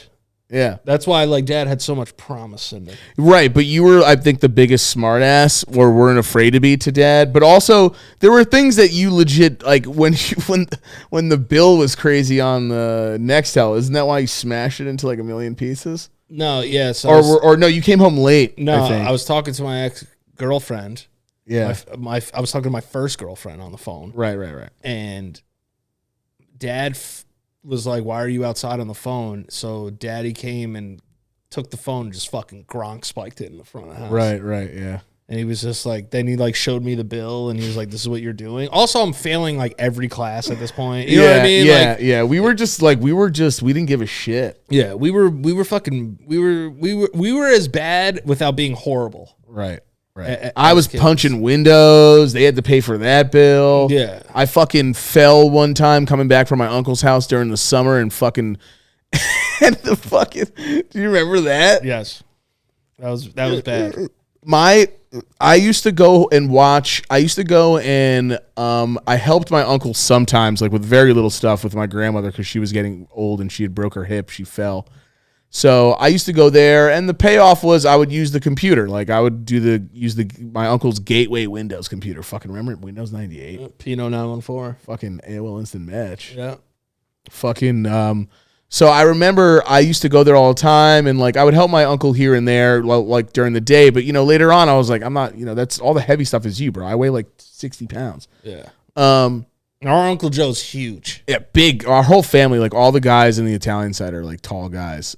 For my dad's immediate family, I think Uncle Joe's like 6'5". Yeah, and Uncle Frank was like 6'5", I think. Yeah, I think they were both like the same height. And I was so I had like the key to his house, and he used to let me in all the time. And he had a Rhodesian Ridgeback, this dog that fucking wanted to murder everybody. Mason. Yeah, and he just didn't like anybody and would attack you like 100%. Yeah, he bit me. And he loved me, and I was there every day, so the dog wouldn't attack me. It got to the point where I could walk past him, and he was fine. He never freaked out on me. And so I used to go there, feed the dog, or help with my grandma. And I forget I was there, but him and grandma weren't, and I was just there, and I was like, I'm just going to go home. Because our house, we lived in the town right over. You could literally ride a bike over. So I took a BMX bike, and I'm fucking like, oh, God, I got this new BMX. This shit is fucking fire. Or I had a bike. I don't know whose it was. I don't know. Maybe it wasn't even mine. Maybe I fucking stole it. I don't know. It might have been Yasin's bike. I don't know whose it was. But or the GT Dyno that Jared had. Yeah. And when we were kids, like, forget it. We liked doing all that shit. I wanted to go down badass hills. Yeah. I wanted to do all this shit. And where our houses were, you had a lot of fucking crazy bike hill speed potential places. Potential, I like potentialities. So potential. So I was like, I'm just gonna go fucking home. And I rode home this one night. It was like during the fucking beginning of it was like 2 p.m. or something, 3 p.m. Yeah. It was summertime, I think.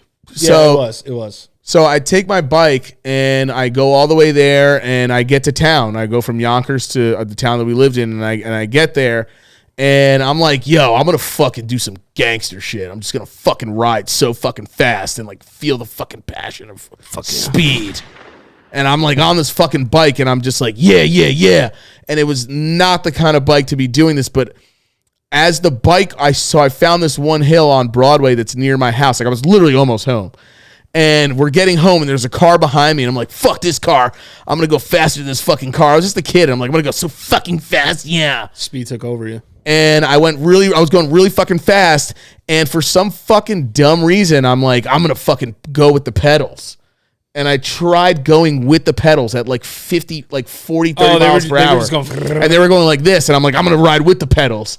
And I did it, and I was just like, and my leg got fucking, the gravity just like sucked my fucking right leg in, and I fucking my leg went in, hit the ground, hit the back of my like bike, my tire, because it's not a wide bike. Yeah. And I fucking got sucked in. I was like, and I got sucked into the bike, and I fucking went head first.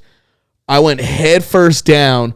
Like cradled my whole self up into like a fucking little Puerto Rican turtle and fucking Puerto Rican Italian turtle, and fucking I just took it. And I remember going down, the same thing with you in the car. I was just like, I'm ready. Yeah. Like as I'm going down, I was just like, I'm ready. And I fucking went in, and the bike fucking flipped over me. It went up in the air like fucking 20 feet, landed down behind, and there was a car behind me. I was like, it's gonna kill me. I'm ready again. I fucking like rolled like 3 feet No, like 5 or 6 feet, like something wild. And I just kept going. I was like, and I thought my ankle broke because I completely felt like it like got ripped off of my body. Jesus. Like I thought I lost my fucking ankle. Like I remember like looking back to see if I could find it. And like and there's a car behind me, and this old woman gets out of the car and goes, "Holy shit, are you okay?" No, she goes, it's like, "Holy fuck, are you okay, man?" And I got up and I tried getting on my leg. I tried walking on my foot, and I just fucking collapsed in the road. Like I was like bleeding, and I just like collapsed in the road. And this woman comes up to me. She goes, "Oh my God, dude, you're so fucked up," and like calls. And like this, thank God for this woman. She goes, "This kid just really fucked his shit up. Like we're on Broadway, like he's fucked." And like, I remember just sitting there. I was like, "I can't walk." Oh my God. She goes, "Can you get up?" I go, "I can't walk." Like I couldn't breathe, dude. Yeah, no. I was so fucking like, I was just like, "Oh my God, I'm fucking dead." I tried getting up. I'm in the middle of a really busy road. Yeah. In the middle of a road, like just like sitting there, like it's over. And then like cars. Is it High Street? It was Broadway. It's fucking coming down from Broadway. It's at the 5-point turn. The 5. Oh, so you fell in the 5 corners. 5 corners. I'm sorry. Yeah, it's not 5-point turn. What the fuck? What am I in a tank? No. It was 5 corners. Worst Yes. driver ever. Yeah. I was at 5 corners, which is like this crazy intersection. That's with five different. That's the biggest intersection in our town, and it's the busiest. Yeah. And there's people driving by me. I just see like one white dude with glasses, like, "Oh shit," like looking at me slowly, and I'm just in the road, like looking at everyone. Like I didn't even move because I was afraid I just broke more shit. Yeah. And I'm sitting there, my like like Peter Griffin like fucking falls and like everything's like that. Yeah. That's just how I was. And this woman's like, "Hey man, I call the cops. I think they're coming sooner or later." She's like, "I'm gonna stay with you though. I'm gonna use my car to block everything." And I was like, I need like water. Give me some water. Like I was just like so dramatic. But Did you I'm ever sitting find there. out who she was? No clue who this woman was. And then all of a sudden, so when fucking they call the when something bad happens, you hear the sirens go off.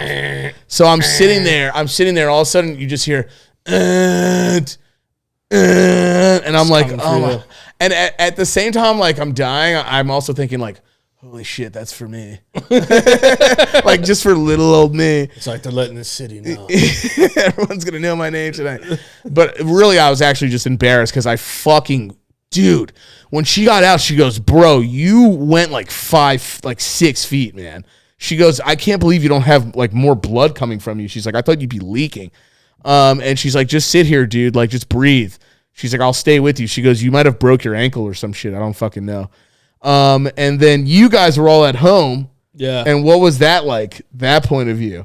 Mom was like... Mom is like super dramatic in that sense, but like... I was in the hospital at this point. I got to the hospital already. Yeah, so she thought it was like a lot worse than it was, but like it's weird like when like your family members get like hurt, like you just have to take this ride to the hospital now to like make sure like you don't know like is he dead? Like you don't know like how serious it is. Yeah. But like I remember when we got there, Mommy was just like, he got hit by a car. He's like, "I'll never be the same again." Yeah. You know what I She mean? was saying, like, what are you talking about? She was saying I got hit by a car too to people. Yeah, he was like, he got like pinned under a car. I was like, I'm not saying that. I said, "Is that true? Because if it's true, I'll run with it. I'll tell the story." Yeah, like she was like, "Everyone get in the car." But I got in the ambulance and it's like your brother was run over by an 18-wheeler today. Yeah. I got in there and the dude goes, "We're going to put you inside and we're going to move your ankle because we got to see it." He goes, "Can you walk on it?" And I was like, "Absolutely not, dude. I think it's broken." He goes, "All right, well, we're going to put it in in like the inflatable brace thing. The splint. And then he's like, and then we're going to move it. He's like, I got to move it a little bit. We got to see what we're working with here." So the guy just starts just like moving my shit. He like moves it a little bit and it hurts. And he goes, "How bad does that hurt?" I go, "It hurts, but like, I mean, like you can, it's not incredible." He goes, still have some adrenaline. He goes, "All right." If it was broken, he goes, "The way I'm looking at it now, you have no compound fractures. If it was broken, you'd be fucking screaming." Yeah. So he goes, "You might have a chance that it's just not broken." He goes, so they brought me into the ambulance. Okay. Like got me in the stretcher and everything, brought me in. The guys got me there and he goes, and the dude's in there. The doctor comes in after looking at everyone and they took x-rays. He goes, "You sprained it." I was like, "What?" After all that shit? That's one thing though. A Like, sprain? He goes, yeah, you'll be getting like fucking like. He goes, some sprains like you could get enough to where it affect you forever. He goes, but I think you'll be getting like. He's like, you'll be getting like 7 weeks. That's the best when you're a kid, is because you could take bumps like that and just walk away. Bro, I fucking Imagine like if that happened to tank. you now.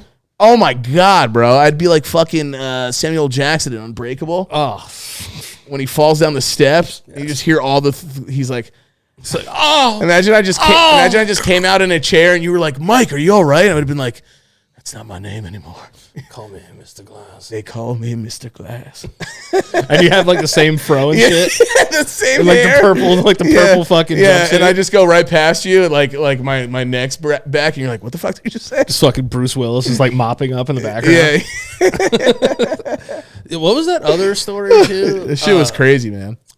Oh, so I have a bike story too. So one time it was me, this kid JR, who was like our best friend growing up, this kid Bassam that we knew, and this other kid that I didn't know. He was from Palisade. There was a place in Yonkers called Palisade Avenue where like a bunch of like people would hang out and shit. Yeah. So like we're chilling there or whatever, and it's time for us to go home. And coming home at one point, we had to cross the highway. Oh, okay. We had to cross the highway, and we were all on bikes. JR went first. This is a highway, by the way, guys. Yeah, with yeah. no crosswalk. It's just like a red light, and then like you got to go. I crossed second because I was actually afraid. So JR was like, "Yo, I'll go first, and I'll make sure that it's okay, and I'll like keep an eye out for you." So I get over there. Bassam gets over there, and this other kid, I think his name was Ralph. This kid Ralph is going to cross the street, to cross the Sawmill River fucking Parkway. Right. So he gets like 3/4 of the way, and a car hits the back of his bike. Oh shit! Like going fast? Bro, fast. Like it's a 50-mile-an-hour highway. Like he got hit at least like 40 miles an hour. Jesus Christ. Bro, when I tell you that this person was launched into the air higher than I've ever seen a person go into the air. The bike threw him from after he got hit? Bro, he got hit and he fucking flew into the air, bro. It's crazy. like a doll? like a basketball hoop height. Like 10, 12, 13 feet, like in that range. Jesus. When I tell you that it was like, you know that scene from The Sandlot where like they're all watching the fireworks and shit? And like Ray Charles was like, oh, beautiful. That's what it was like. This kid, the back of the kid's wheel got hit. Yeah. And he flew into the air. It's crazy. I don't know how the logistics or the physics work. All I know is that Ralph was on the ground at one point, and then he was 13 feet in the air. That's crazy, dude. And when I tell you that he was up there forever, he was up there forever, bro. Yeah. Like, I thought he was never going to come down. Yeah. So we're just like, oh, fuck. Like, I didn't say anything. I was in fucking shock. Right. So I see the kid flying in the air, and it starts to dawn on me, like, he's got to come down. Yeah. He's got to come down. It's going to hurt. And it's going to hurt. Down. Thankfully, he fell in the grass embankment that's next to the sawmill. Right. But when I tell you it was the loudest, deepest thud that I've ever heard. Like, you know, like into the earth. You know when somebody like punches you in the back? Yeah. And just like, poof. Yeah. It's like imagine that like times 4,000. Oh my God. And all you heard was trying to breathe. Oh God, that's crazy. You all right? Yeah. All the wind. I'm a method actor. Yeah. You're reliving Ralph's memories, Bro, he hit the ground. Holy shit! And it felt like Thanos like jumped out of a ship and like landed like ready to fight. Like I felt like the world around us like crackled and that's shit. just how like the physics of a car. It's bro, crazy. he threw him in the air like a fucking like a trapeze artist, and he was just flipping in the air. It wasn't like he was base jumped out of a plane, just flying, and was like, "Oh, this is cool." Yeah, he was fucking. There were revolutions. Yeah, he was doing some fucking like in like cartoons where they would in Turtles in Time. When they would fall down and they'd be like starfishing and like spinning around. He looked like a starfish that someone just threw in the air like a pizza. It's crazy. And just boom. And immediately in my head, I go, he's fucking dead. Yeah. This kid is dead. Yeah, especially with the creepy sounds of not being able to breathe. I'd be so scared. So we're all like, yo, fuck. Like, yo, what the fuck? Like, we're like going crazy. And he just goes, and he couldn't breathe. Yeah, because he got the wind knocked out of him. So we had to like. What? Was it from the bike or landing? It was from landing, bro. When I tell you, I've never seen somebody fall hard. It's like if somebody got choke slammed. God damn. It's like if somebody got choke slammed from the top of the ladder in the ring onto the mat. Like onto the mat on the side of the ring. You got fucking power bomb from the turnpike. It was the biggest bump I've ever seen. Oh shit! You got fucking Royal Rumble. No, but the thing is he went to the hospital too, and he was fine. He like chipped his tooth. Jesus like Christ. His mouth came together, and he chipped his tooth and bit a piece of his tongue. Damn! What did he fucking drink before he went out? Fucking uranium. What is I forgot what the plutonium. Plutonium? Well, no, whatever the shit is that Wolverine has in him. Parmanthium or some shit. Yeah, some weird Brahmamine. I feel like we're just saying like the back of a shampoo bottle. Right now. Pretty much. It's like we're saying like perfume ingredients. Yeah, we're saying like nuclear war fucking ingredients. Yeah, and I remember. Yeah, bro. So I remember that kid. I hung out with him a couple more times after that, but there wasn't a day that we didn't talk about it because he just went flying, bro. And listen, I was a kid, so like maybe it was only like 6 feet in the air, right? But it probably seems higher. But at the time, it looks like a firework let off into the fucking sky. Yeah, and it was just this kid Ralph, and he was just fucking soaring. Yeah. I like the way that you're explaining it. It makes it seem like it's like a. Like something that happened in a GTA video game, bro. When you see the human body just not in control of its its revolutions, it's I hate to laugh, but it's funny too, bro. Because I know what you mean. Because when you're up there, much physics are going on. Yeah, you have no gravity. You're not walking on anything. Your body's like, oh god, what am I supposed to do?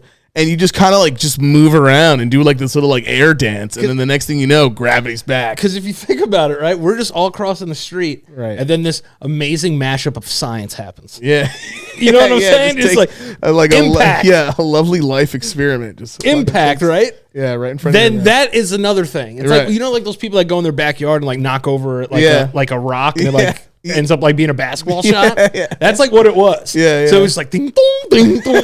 It's like he was bound like an erector set or whatever. So like is so much science happening in that moment. The shit that people say when stuff happens too is funny. Like, oh shit, like you know what I mean? But it's way worse than oh shit. So the thing that was crazy is that the car kept going. Right. The car probably thought, like maybe I hit like a deer or something. Like this wasn't during the day. Right. It was nighttime. But the only thing I remember, I just see his body like you know when like E.T. like rides his bike across the moon? Yeah. It was like him like going through the streetlight and then disappearing into the dark and then just landing on the floor. Yeah. Oh, I thought you were gonna say you just saw him and then like it was his silhouette and then the moon and then he just came down and fucking died. Bro, it was one of the and then he just died. It was one of the craziest things. And like you said, we were talking about vivid memories. I must have only been like 9. Right. But right. You were young at that time, yeah. But I remember like the whole day. Yeah. Because of that event. I remember everything I did that day. We have so many good memories like that era, like with Jay. When you're a kid, you go into the craziest adventures and you say them later and you're like, it's not that wild now, but it's still like, I mean, well, that's fucking pretty fucked up. That kid could have died. So yeah, bro. This kid was so close to, like, if he would have like landed on his neck, like he could have been paralyzed. Like the fact that this kid just walked away with like a chipped tooth and a bit piece of his tongue off. Yeah, like, the fact that he almost got hit like a fucking raccoon. Dude. Because you got to remember at first I didn't see it. Yeah. I heard it. Yeah. So as soon as I heard it, you're like, where's Ralph? And he's like, yo! That motherfucker was in the sky flying, dog. Yeah. Because JR saw it. So JR was like, oh. And I turned around and like I said, I see a bike and Ralph's not on it. Yeah. A car's over there. Yeah. Look up in the sky. Ralph fucking just doing cartwheels in the air. Yeah. And just lands harder. It's like when fucking Goku like falls to a planet and like the mountains break. That's what Yeah. it was like. Oh my god. It was fucking wild. This is like bro. an anime. It was. And then like I just Shit. felt I'd never seen somebody's body go from so full of life to just To completely limp. just lifeless. Yeah, that's like what happens. Like I feel like that's like in Jackass whenever they get hit by a bull and shit. Yeah. That anytime- little because your body's just like you got no control over Yeah, it. if you've seen Jackass Forever, just imagine that bull hit. Yeah. But like maybe 4 or 5 feet higher in the air. I can't believe. It's also terrifying going back to what you're talking about, how cars are just terrifying. If you're driving, what do you think happens in your brain? Do you are you and you hit someone? Are you like I'm gonna stop or like I can get away with this? I'll go. I'm of this school when it comes to cars. Yeah. If I back into your car, Yeah. I'll put a note on the thing. I'm not gonna fucking sit around and wait for you. Like you can call me and then we'll figure it out. Whatever. Right. Hey, what's up? It's me, Dan. I fucked your shit up. Call me. If somebody hits me in an accident, Yeah. like say that guy hit me and I didn't lose control of the car and like whatever, I would have followed him. Right. If he tried to run. Yeah, of course. I feel like a large amount of people would try to run.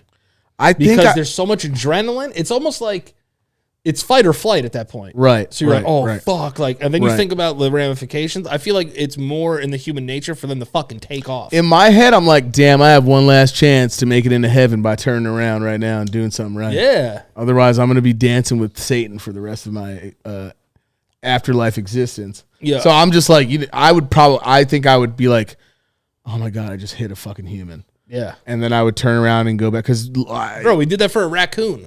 dude, the fucking guy, there's a guy I used to live next to in Hastings, and I'm not gonna say his name because I just whatever. I'm just better than that. But like, the dude like hit an old dude. I think while he was fucking racing or hammered, and he fucking killed the guy. Like, and I don't know. I personally wouldn't be. It would be so hard for me to live knowing that I did something. Never in my life. If it's an accident, it's a little bit different. I'd be like, I didn't mean to, God, like my bad, or whatever. Anybody else, humans. What do you think's like? See, like even when we hit that raccoon, like we had to go back. Oh no, yeah. Oh God, I just remember I've killed someone's cat, like, and I've gone back. You know that story? Yeah, I think so. Yeah, I killed someone's cat and just drove their dead cat. I remember back the to their raccoon. house. I remember the raccoon when we were you drove me to Jimmy's house, but that's because I could hear its bones breaking underneath the fucking car. Dude, this raccoon must have been like 14 pounds, but it Yeah. sounded like I ran over fucking Hank. the Yeah, Tank. with bones like an elephant. Because I remember, like, I was like, oh, bro, I think I just heard its neck snap underneath us. See if all right. And so, Danny was so nice. He's like, yo, we gotta go back and move it. I can't do this. Nah, and it'd I was be like, on my all right, well, conscience forever. I was like, don't drop me off. He's like, Danny was like, can you just please help me? I was like, yeah, but it was gone. Yeah, he scurried off. He had like that. He had that little fucking dead adrenaline. He probably died. Yeah, he had that raccoon will to live. How about this? The raccoon will. You hit, say, a deer, right? Yeah. Oh, I have another story about a deer. So Jared one time. So we live. Jared was telling me the story. We live by this cemetery called the Mount Hope Cemetery. Yeah. And we have a ton of deer here in Hastings. Oh yeah, it's a shit ton. So this deer, they run. If you guys don't know what deer are, you don't have them where you live. They're some of the most athletic animals that you would ever see. They clear fences and shit. They're wild. Yeah, they run into walls and get up fine. Yeah. So, you know, like every fucking cemetery for some reason has to be built with like spears as the fence. Yeah. So this deer jumps over the fence and it gets caught. Oh. It gets caught. And I don't know if you guys have ever heard a deer scream before, but it's fucking horrible. It's just It's worse. They're like, Jesus. You Yeah, never I've never heard a deer make a single noise ever. bro, I'm going to show you a deer. Dude, there was a deer Dying? Dude, a bear is eating a deer in somebody's backyard. And you can hear a deer screaming? Bro, I want you to think about what you think. This is going to traumatize me. I want you to think of what you think a deer sounds like, and it's not going to be anywhere fucking close. Think about it. It's going to sound like someone taking it, like someone dropped, like, it's going to sound like someone taking a shit. I don't know what that means. All right, go ahead. Ready? Oh my God, stop that. I can't deal with it. Dude, I can't listen to that anymore. It's like someone fucking please. Yo, it kind of sounds like a human. What the fuck? I didn't know they could do that. Yeah, bro. So that's what Jared was coming home. He used to work as a lifeguard at this place called Spring God, Ridge. that's fucking scary. Yeah, dude. And Was it like that? it was like that. Jared was saying like it was screaming like that. Holy shit. And they held up traffic because like the deer was just like it like slit it open, like its stomach was open and shit. Like it was all fucked up. Yeah. It got impaled on the thing. Oh god. And the cops from Hastings, they had to come and shoot it in the head. While you were there? No, while Jared was there. Oh, I'm sorry. Yeah, it was yeah. just Jared. Oh, I Yeah. thought you were there too. So Jared was like, yo, this thing was like hanging there, just like fucking screaming like that and shit. And then the cops were like, hold up, like we gotta like stop. And just one of the cops came over and just shot it right in the head. That's because they wait to do shit like that all Yeah, day. yeah, They're like, I gotta kill something. But that brings me to the question is, say you hit like a deer, right? And you saw it, it was just like crying and that. And like you have like a little bat in like the back of your car. Could you bring yourself to put it out of its misery? If I did it by accident, You got a fucking Negan that I'm thing. not doing it with a bat. I would probably just back it up and just run over its fucking head. It's quick. I can't do a bat, bro. I don't have the fucking. I'd rather like I would Couldn't, rather like fucking Lucille it. No, I'd rather like use my fist. I don't think I could do like a. I don't think I could do like.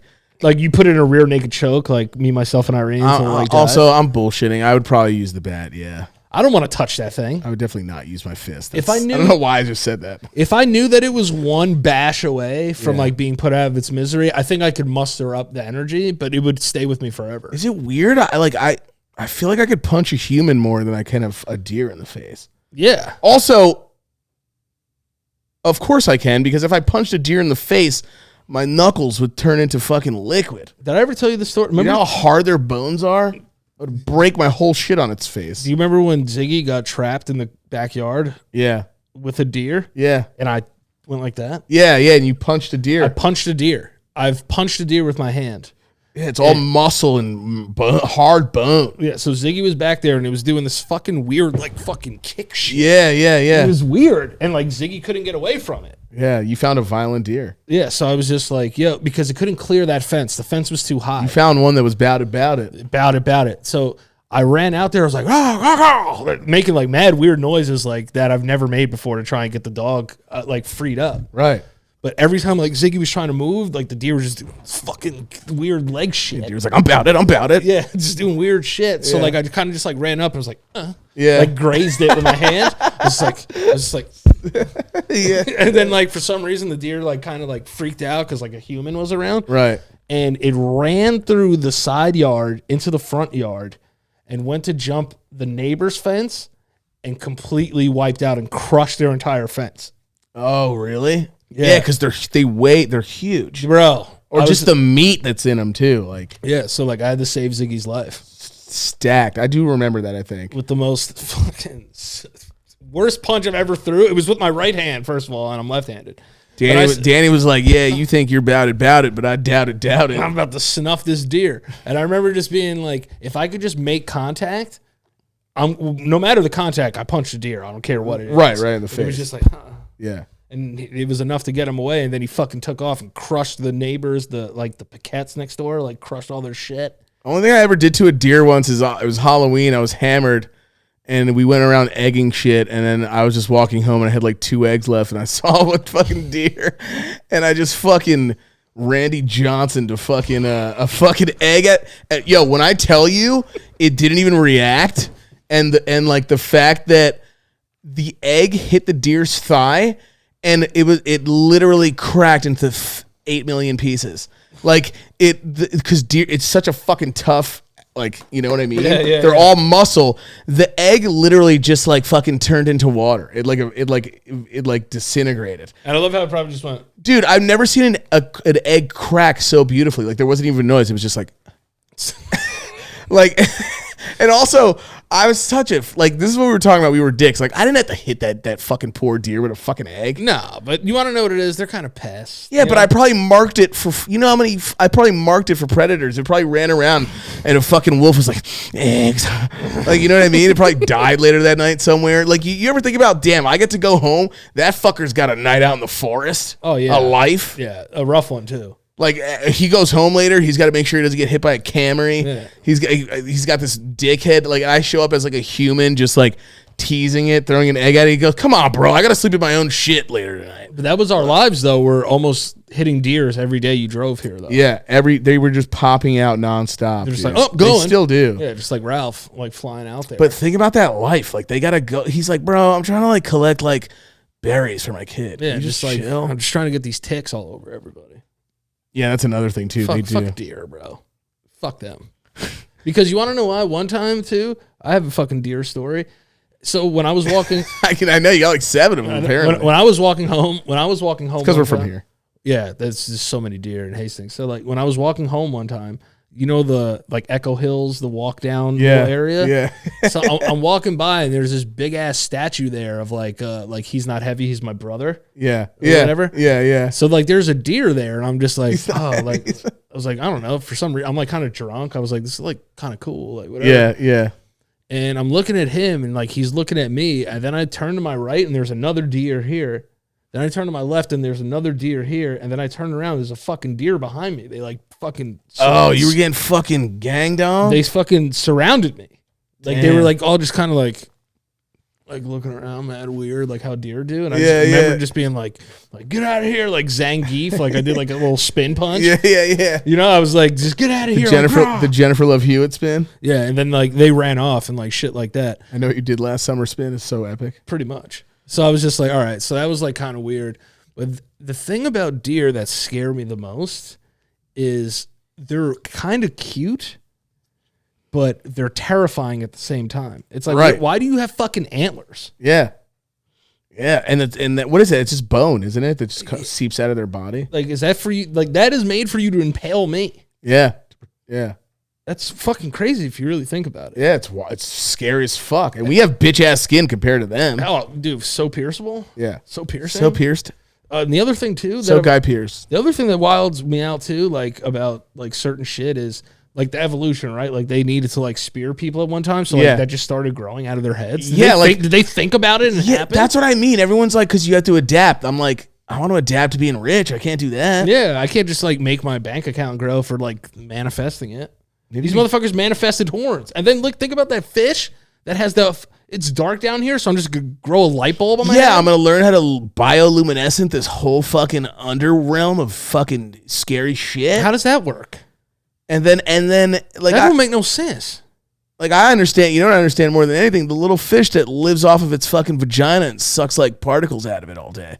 Wait, there's a fish that sucks its own puss? No, so the anglerfish, what you're talking about, the anglerfish. Yeah. It fucking has this like fucking little fucking mooch that like the male, when they have sex with it, it goes up to it and like feeds it, like stays around it and like chills with it and basically fucks it so good.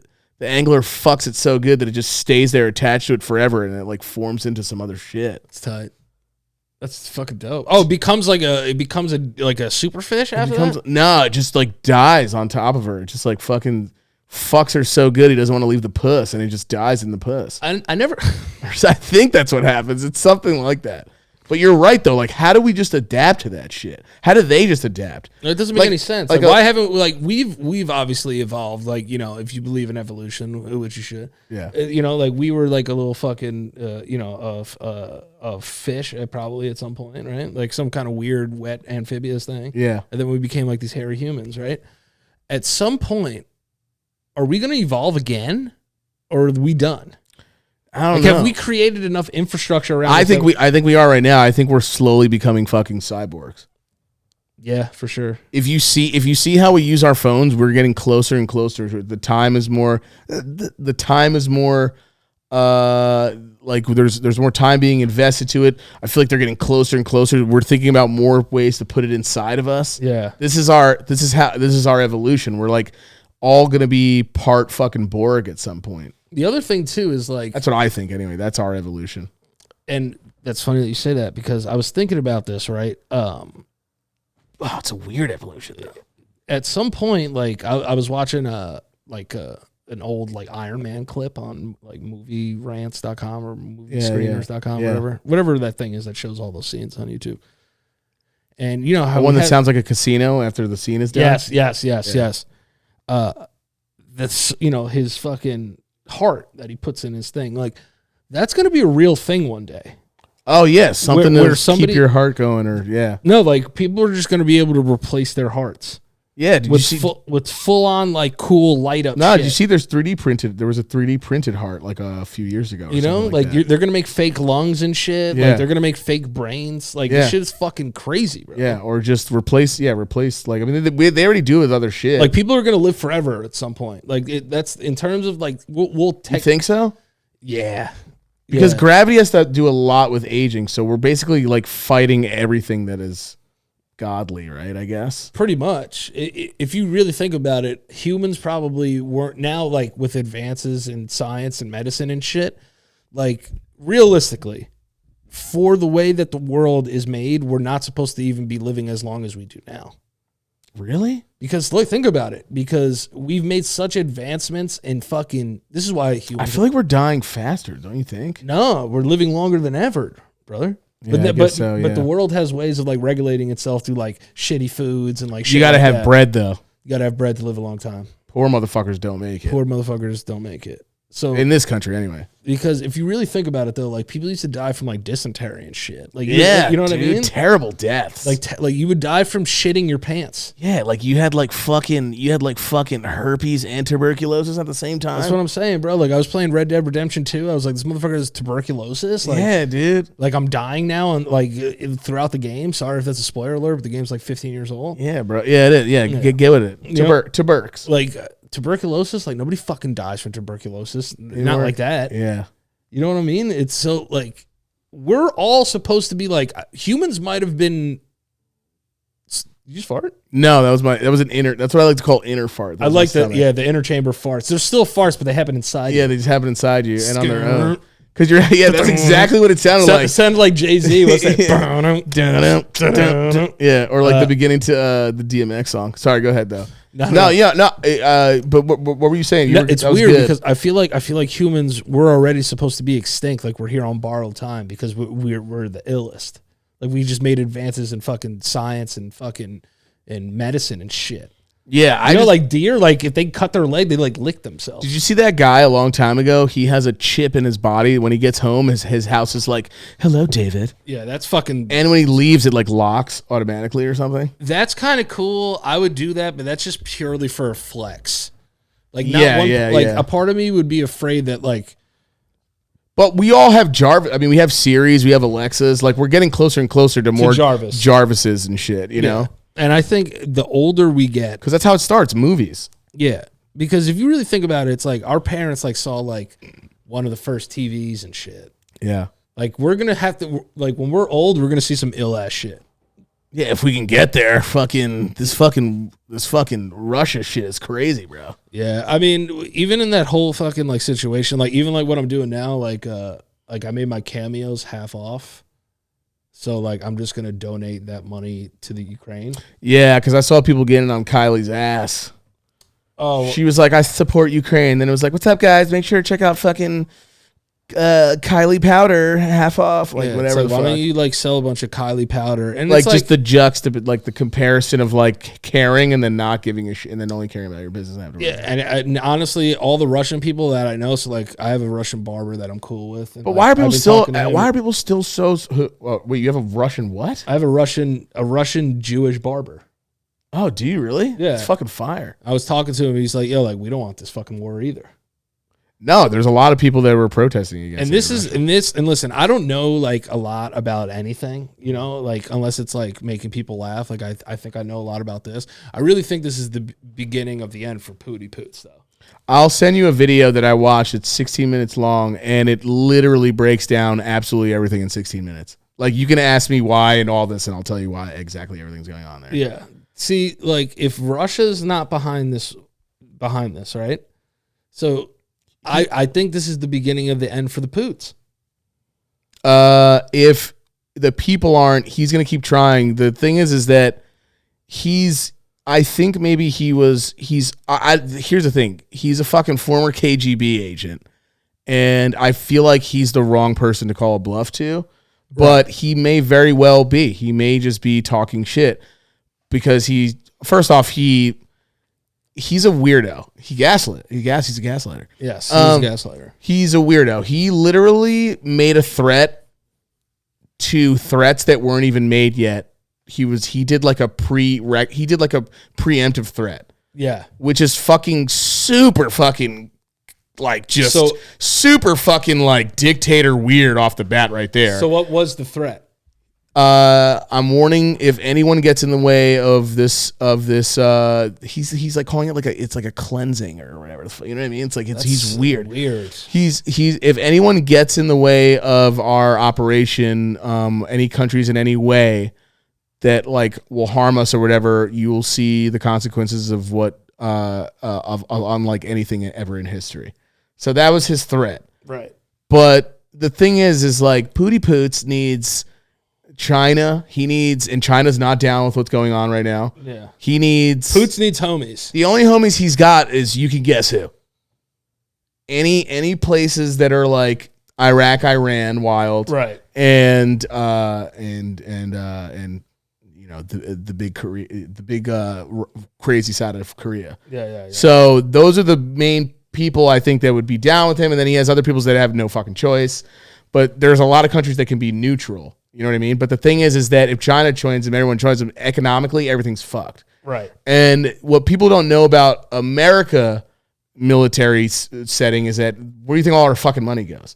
So to be the richest or one of the richest, or used to be anyway, or second, even top 5, and all that goes into placement, our military is so well placed that it's actually, for most countries, it's like, it's scary. Like, even if he had China on his side, it would still be we're still a problem. Yeah. Because we're just strategically placed. We have a shit ton of money. We have the craziest amount as well. Now, you could still lose, but the thing is that he's saying all this stuff, but he wants the old Soviet Union back. That's what he wants, because he comes from that time. And now in that time, it all started in the 90s and all this shit, like basically Ukraine wanted to be independent, and they got it in like 91 and all this stuff. But he doesn't want them joining NATO.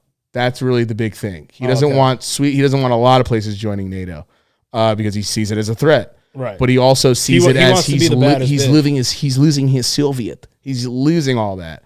So every time he does this, he gets a bump in the country. That's the thing. There are also a lot of old school motherfuckers like him in the country. You got to remember that. Right. Especially fighting in the army. Right. So there are people who are like proud of this. And then there's also a part of Ukraine that's mostly Russian speaking.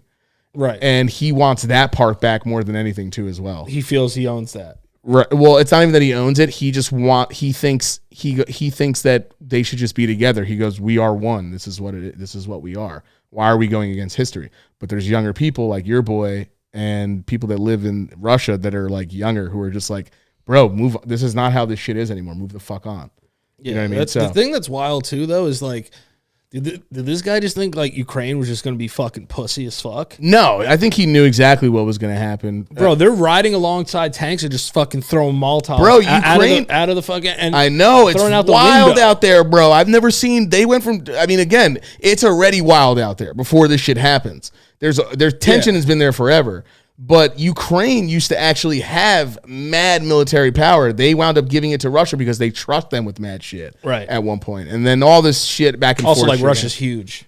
It is. And Russia's outnumbers them greatly. Yeah. But, bro, I saw like these Ukrainian soldiers, this one dude like just saying a speech and everyone repeating it, them just getting ready. Like, this shit is fucking wild out there, bro. And then like the civilians, like you said, just making like fucking Molotovs, just drive by, fucking cocktails, whatever. I don't know if people are gonna get pissed. I don't know if that's like a Russian word, but like making making their own explosives. How fucking standing near tanks, like screaming at them. The shit is fucking so. I can't imagine living that kind of life. The Ukrainian fucking president is a fucking gangster too. Yeah, he was. He's a comedian, right? He was? He was a comedian and like an actor first, and then And now he's just a savage third. yeah, and he's just like, I'm not fucking leaving. I'm not going out there. Like Biden was like, "Yo, like we'll like free you." He's like, "I don't need a ride. I need ammunition." Yeah. I said, "Yo, this dude's a fucking gangster." But literally, it's because, like, you know, and look, you got the other guy who's like a KGB guy. He's nowhere to be seen. He's not on the front line. This guy's like out there with them and shit. Yeah. He's literally ready to die. They're all ready to die. And like the Klitschko's are out there. Yeah. Vasily Lomachenko. Yeah, like, it's fucking this is wild. almost back man. to like World War It's really II. scary, dude. This is almost like back to like World War I when like Ted Williams played for the Red Sox, but he's like, also I have to go be a fucking fighter pilot. And they're how old are they? Aren't they? They're older guys, aren't Yeah, they? Like yeah. 40, like late 40s or some shit. No, like the guys in Ukraine. No, Klitschko. Oh yeah, yeah. I think everyone from like 18 to 60 has to stay. Yeah, but there's old guys. Did you see that? There's like old people that are really like, yo, I'm down. He was like 85 years old. He was like, yo, Yeah, like yeah. give me something. Like I'm ready to fucking rock. It's just war is just so fucking dumb, and it's not helping him either because now everyone's cutting him off economically. He's financially like they're taking teams out of like the World Cups and shit. People are refusing to play Russia. They're gonna fuck their bread up. So they're gonna fuck because that's where you got to hit them. That's you teaching the lesson. But I don't know. Maybe this dude's gonna be like, I don't give a fuck, and he's just gonna do some shit. I just think that he thought that people would like in a sense be like, oh, you know what, that's happening over there, like let's just let that happen. Yeah, let's just let it happen. And he's You know? a fucking God. Putin looks like a fucking 40-year-old baby. It's so weird. Yeah, he does. You know, he's a black belt in Taekwondo. Yeah, apparently he's like, but I get mad. I get like that he's wild, but I get some pussy vibes though, somewhere deep down. But maybe not. God. Maybe not. Maybe the guy eats fucking like lizard heads off like while they're still alive. I don't know. Yeah, the guy's he's the gangster. Yeah, he's a piece of shit. You know He's what I mean? like literally Like, poisons Not people in and the good murders way. people Like and he's shit. like he's a fucking thug. No, yeah, he's a fucking he's a fucking he's not like a badass one. He's a fucking snake. Yeah. You know what I mean? Like a he's a cerebral- liar. He lies about shit. He's like the He's a- he's like the Triple H of fucking Yeah. of dictators. yeah. yeah, Cerebral he's like a assassin and shit. He's a fucking snaky little fuck, dude. He's a little snaky fuck, and he knows how to do that because that's like CIA shit. You do everything in the shadows. You know what I mean? But he knows what he's doing, and the way things that he said, and he's convincing people what they're really doing. But there's people now showing, even Russian speaking families. He's like ruined their homes by accident, and they were like, "Yo, we speak Russian. We're from Russia. We just moved here because it was like whatever, and you ruined our fucking home and shit." So it's crazy, man. Like. It's really, really wild what's going on over there. I can't imagine waking up one day and just like your whole town is a war zone. You know, it's fucked up. But hopefully, everyone getting involved can do something. But he was threatening hard, bro. And you see what they're saying, that he's wearing the same exact suit and in the same place the day he made an address about it, that whatever, and then did the we're doing the full invasion. So they're thinking that he just changed his mind that day and just said fuck it and did it. Or he filmed both. This guy just did like 2 podcasts. In one day, yeah, and then try to like act like it was just different videos. So listen to this. So this is the stuff I think about too. It's like, here are the 5 largest Russian exports to the United States. Inorganic chemicals, I could pass on that. Fertilizers, I'll take a whole bunch of shits. It's fine. I'll fertilize. Iron and steel, I feel like we can make that. Precious metals and stones and mineral fuels. None of these are like... No, that's another thing that would be beneficial for America. And, You know, like what the fuck do you give us? That's another thing in the war America would be big for, is because we would be able to keep our resources really fucking well. There's a lot of places that don't have the same setup. But again, anything can fucking happen. I don't know what's going to happen. Everyone makes their predictions about how a war would fucking be. I don't know what it is. All I know is that this dude is being a fucking bully. Dude, the fucking ruble just became garbage. Oh yeah. Oh really? Yeah. Yeah. The Russian currency, like that shit is ass. Yeah, and that's the thing. He knows this too. I don't know why we know why he's doing it. He's being a little too prideful for the wrong reasons, but it's like he's trying to live in the past and spread it. And that you know what that's like? That's literally like if Britain just went, you know what? Fuck India, we want it back. Yeah. We're doing this now. You know how it would be so random and weird? Like he's literally trying to do the same thing. It's just because of the Cold War and everything, bro, he was in all of that. So he has that same mental, and he's done stuff before that was a little wild, and it actually made his ratings go up. So this, I think he thinks is going to make his shit keep him, president. Yeah, I think it's the beginning of the end for that guy, though. So, I think he might be fucked too, but we'll see, man. I don't know. He must have, why would he just do this? He has to have some sort of, I think he has some sort of backup shit, bro. It's weird. Or he's just trying to call a bluff. I will say this, though. I am turning two-factor verification on most of my stuff, though. Oh, I'm fucking shook of everything right now. Yeah, these motherfuckers are gonna be trying to get everybody's money and freezing all those fucking assets. You guys ain't touching my shit, dude. And then the voting shit. Like, I don't know if that was a thing that actually I don't, bro. They're getting wild, bro. He's getting very. I mean, he's already been wild, but it's starting. And fucking what's his name does the same thing. I think they think he poisoned in North Korea. Didn't he poison his cousin or his brother or some shit? Yeah, bro. These people are fucking maniacs. I just hope, because listen, Putin's a billionaire? Yeah. But fucking the ruble it's lower than 1 American cent right now. Right. So what I'm thinking is that we're just gonna try and bleed them dry financially. Well, no, that's why we're doing sanctions and stuff. But it's. I don't know what he's planning, but I feel like they got all these shit, they got all these country banks. Give us some of that fucking money. Yeah, but you know what they should do? They should fucking freeze all those assets and just give them to people that need it, people on welfare. Give them Russia's money. Yeah. So Putin could see that. Dude, this might be because he just wants a better deal. Who knows why he's doing this shit, bro? He's probably threatening it to get something out of it.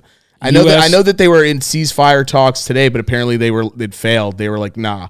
So U.S. says Russian UN diplomats are spies and orders them out. So they kick them out of the UN too. Bro, yeah, that's what you have to do though. Because these motherfuckers they are spies. Have to separate, but they don't have enough. The thing is they're not strong enough to take on the world. That's where I think a lot of people think is going to happen. Because they're huge, that's not how it works. Yeah, you have to have. The thing is China's gonna rock with us, and China's wait a second. Yeah, dude, there's so many things that would happen. Australia would be fighting with us, and they would go up and help with North Korea.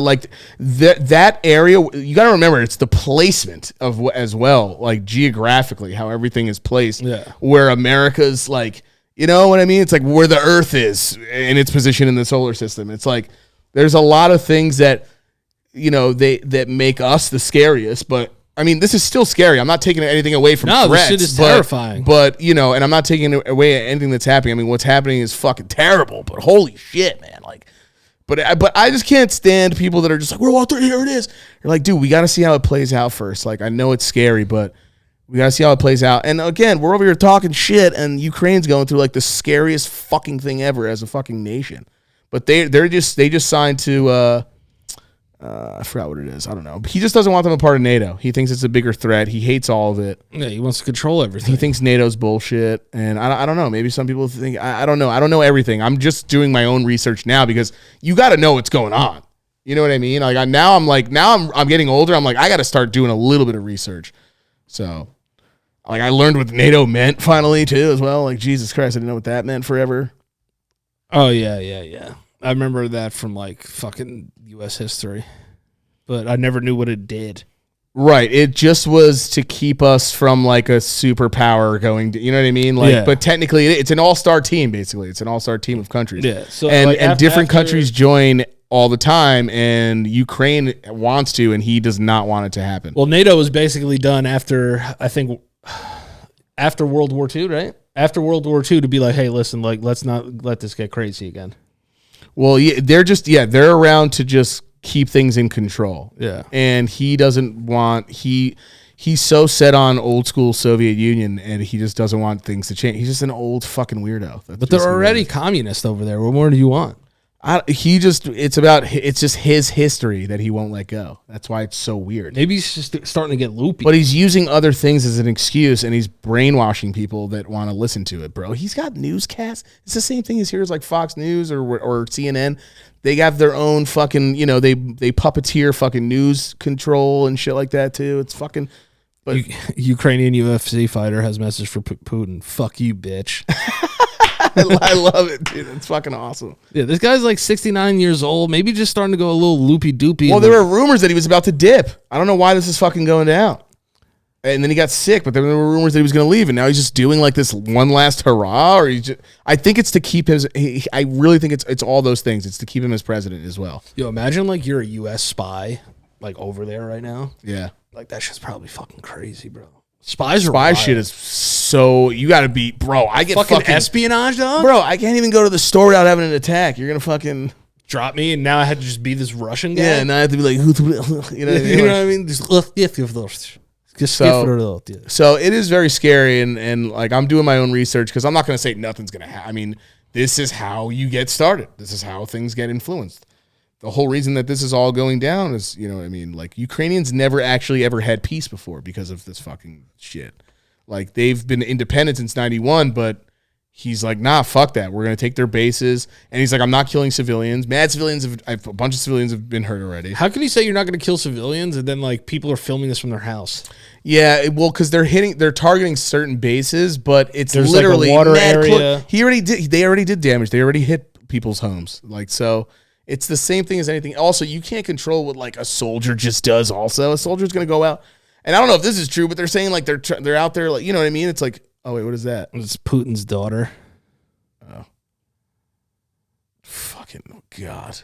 She's living in Holland. No, not now. Like where does she go now? Is she like hiding in a fucking temple somewhere? Like no, because he's the one doing it, so she's fine. But still, people are gonna harass. Like he's I don't know, man. It's a really, really weird thing. But you know, hopefully nothing terrible happens. Like I mean, it's already terrible. There's innocent people that already died. It's already terrible. Yeah, and he's got to be fucking. You know, Ukrainians. Now I want to know what happens after this though. Does he get a slap on the wrist from all these countries? That's what I think. I think it's a wrap. It's a wrap for Putin. I think. Or like who? Yeah, but who's gonna kick him out? I don't know how all that. They'll figure it out. I don't know how that works there. I think it's gotta do more research. Yeah, I just think a country is bigger than one man after what history has shown us. He's a bitch. Fuck him. Yeah, fuck Poots. Dude, we covered a lot of shit. We went from Hank the Tank to fucking Russia. Hank the Tank, Dad's near-death experience. Yeah, Russia, fucking Pooty Poots, fucking wild shit. Did we do ads? Yeah. We did. Yeah, we crushed it. I don't even remember. But yeah, man. It's one of those things where when you start with Hank the Tank, it's gonna end. Instead of ending on the war, between those.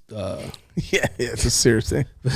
For the serious thing, the last thing I wanted to talk about was Euphoria had its season finale last night. Yeah. And this is something that I've wanted to say for a long time about Euphoria. I think a lot of people watch the show and try to find. So I was talking with Selena last night. She brought up this point, and I thought it was a great point. Right. So she goes, why do people watch this show like it's like Twin Peaks? Like it's like has this big ass deeper meaning of like, so like the entire season, everyone was like, oh, like, is that like Rue's ghost? Like, did Rue like die? And like the play is about like Rue dying and like this all like Rue being dead. And we were just like, yo, this show is just like a fuck fest, straightforward, dumb drama shit. Wait, did you just drop a big spoil? Or no, it came out like 2 days ago. What? Show? For the show, yeah, it came out already. It came out already.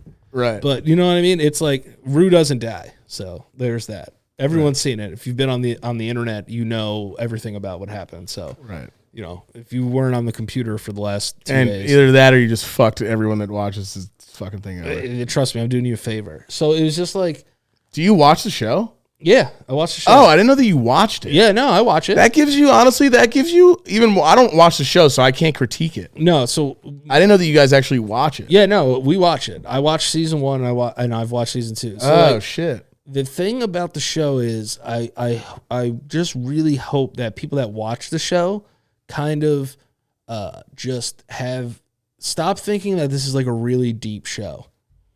It's a very on the surface show. Like it doesn't touch on good things with addiction 100%. And like it shows like how it affects like other people. But there's just this show is. Or are you just saying it's like a 90210? Yeah, exactly. Is that what you mean? Yeah, this is a show that would have been on like Fox at 8:00 on Thursday. Right. It's not that deep. It's Orange County-ish. Yeah, it's just not that deep. So like, there's too much like deep diving, being like, what does this mean? What does that mean? It's like none of this means shit. It's just like who's gonna fuck who next, who's on drugs, and now it's like maybe somebody who's gonna die. What season is it on? 2. So do you think it's just gonna flop? You think soon? No, because it's got this fucking stranglehold on like people even my age. Yeah. You know what I mean? All the way down to like Gen Z. Like 16-year-olds are watching this show. Yeah. You know, like they wouldn't put the disclaimer before it if like 16-year-olds weren't watching this show. Yeah, I mean, it seems to be. I know the first season took off, and then everyone was talking about how good like Zendaya was in her acting and stuff like that. Yeah, she's awesome, but like she plays like the same person all the time too. Like I'm quirky and kind of weird. Yeah. You know what I mean? So it's just like even then. God, my girlfriend would love you. She hates her for some reason.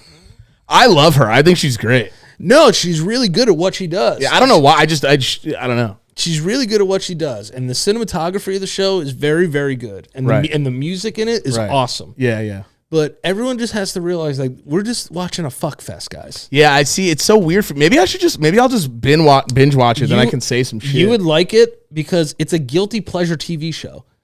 It's not something where I watched The Ranch, for Christ's sakes. That show fucking sucked. Bro, watch episode 1 of Euphoria tonight. Yeah. You'll get hooked. It's a show that definitely gets you hooked. Right. But you're looking back at it like, this is really not even that great, though. Every episode. Right. I'm like, this is fucking trash. Yeah. But I love it. Yeah, yeah, yeah. I said I love it because it's fucking smut Right. with drugs. Yeah, you know what I mean? It's like it's a bunch of people pretending to be high school kids fucking each other and shit. Right, right. You know, like this guy like wants to like kill his dad maybe, or like, you know, like this weird shit. But you're saying that there are people who are getting a little too enthusiastic about it. Yeah. And it's like not worth that much praise. Yeah, let's not make it something it isn't. Right. Let's just enjoy the ride of this show just being fucking ridiculous. Yeah. Enjoy the ridiculousness of it. There's no like deeper meanings. Like there's no like amazing writing going on here. Right. It's fucking stupid shit. I gotta check it out. I guess I gotta see, because we talked about it last time. I just heard about Mad Dicks and I was like, oh, I definitely gotta check this out. Yeah, season 2 is full of cock, so that I prefer season 2 for sure. And then also like there's this guy, he sang a song Yeah. on the episode.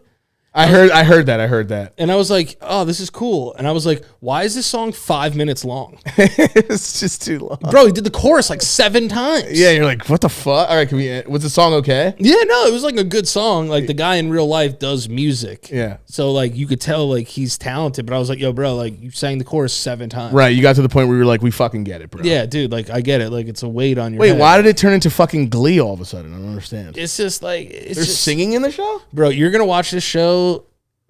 There's a play that goes on in the second season, but you got to watch season 1 and to get there. I think you should watch it. Yeah, I'm just gonna watch it. Does your girl watch it? No, she doesn't like Zendaya. So maybe you guys should like it. You like Zendaya, she hates Zendaya, so it'd be like a cool like.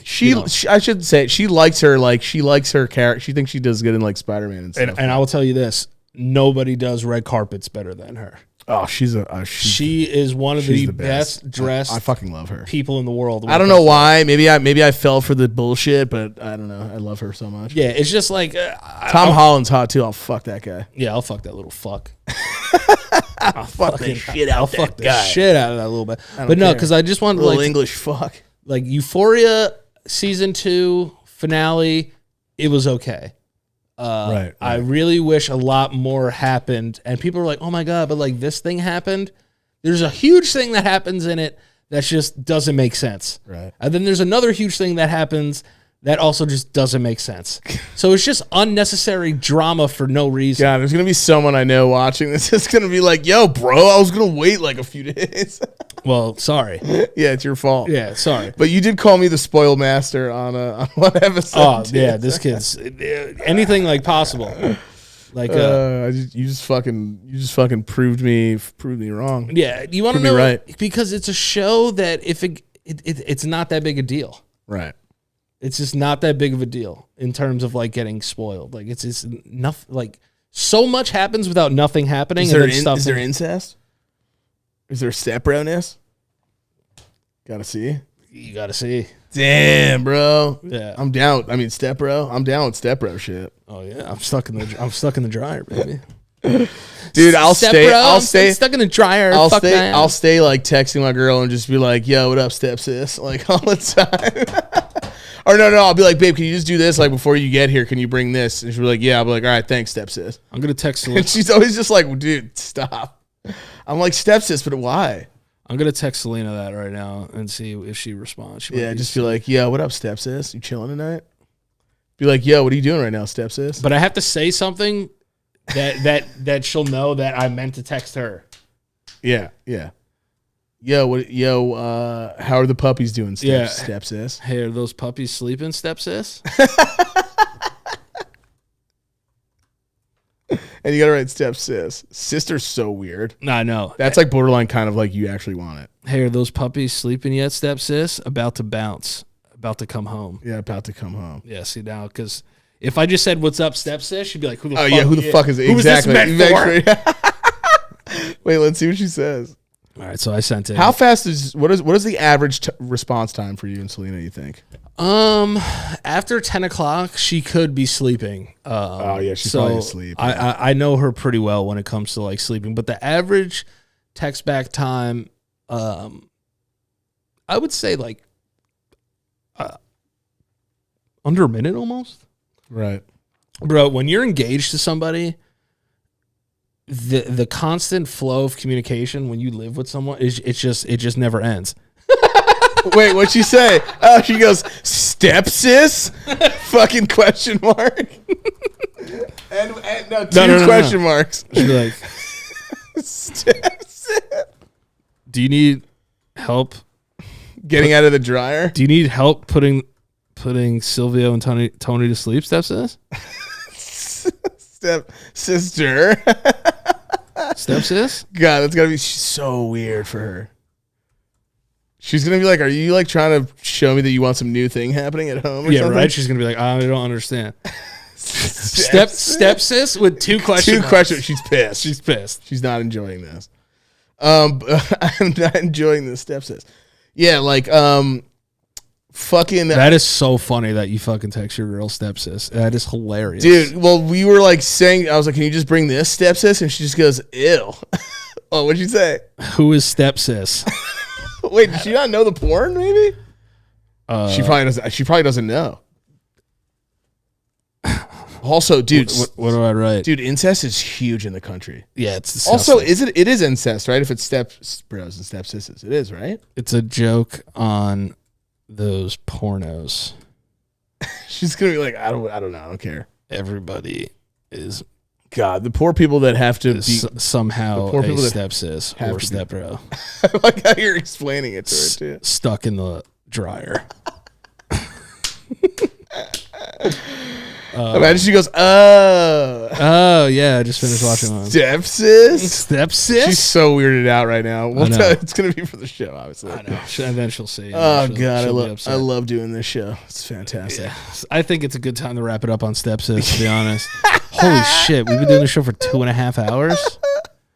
God damn, bro. Step Sis. Oh, man. Well, shout out to the patrons. I will piss myself live on... Well, not live, but I will piss myself on the podcast after the end of an episode if we get to 400 patrons. I'm with that. 500, 400. Oh, shit. She just sent me back an eyes emoji. Eyes wide open. Be like, I'll tell you when we get home. Yeah. I'll tell you when I get home, Steps. Patrons! Shout out to the patrons, CEOs, and LoPriore CFOs. Okay, remember, we're going to Patreon-only exclusive episodes starting next week. So you guys will get 2 episodes of the LoPriore podcast a week. So there you go.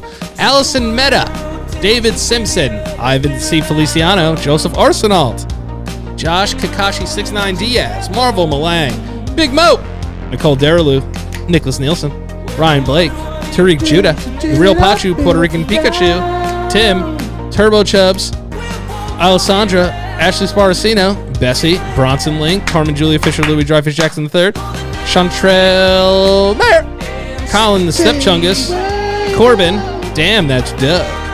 Darko Stasevich. The Savage? Darko Stasevich. Diggs. I love you, Pedro. It's me, Nikki. Jack B. Jeremy Overton. Jody Ordanza. John Kaminskis. Callie Hamilton. Linda from accounting. Matthew Deboer. Mike Catastrophe. Neely Thomas. Paolo Xavier. Peter Wildcat. Phyllis Wayne. Ricardo Reyes. Still fat though. Trevor Joyner. Tristan Nelson. Vanessa Pineda. And Will White. Will Whiting. Oh, Whiting. It's all good. Whiting. Michael, where can they find you on the internet, bud? Will White. Will Twitch.tv. White. Twitch.tv. Twill. Twitch.tv/Michael_LoPriore. And then you could find me on Twitch as well. Twitch.tv/DanielLoPriore69. Also, Daniel LoPriore on TikTok, Instagram, and Twitter. And other than that, we are out of here. Later, my friends. Love you and see you for the next one. Thank you for the support, y'all. Yeah. Make me pee my pants. Yeah. Yeah? Yeah, I'm Okay. down. Well, we love you. Have an amazing rest of your day. Thank you for spending this 2.5 hours with us, which is outlandish.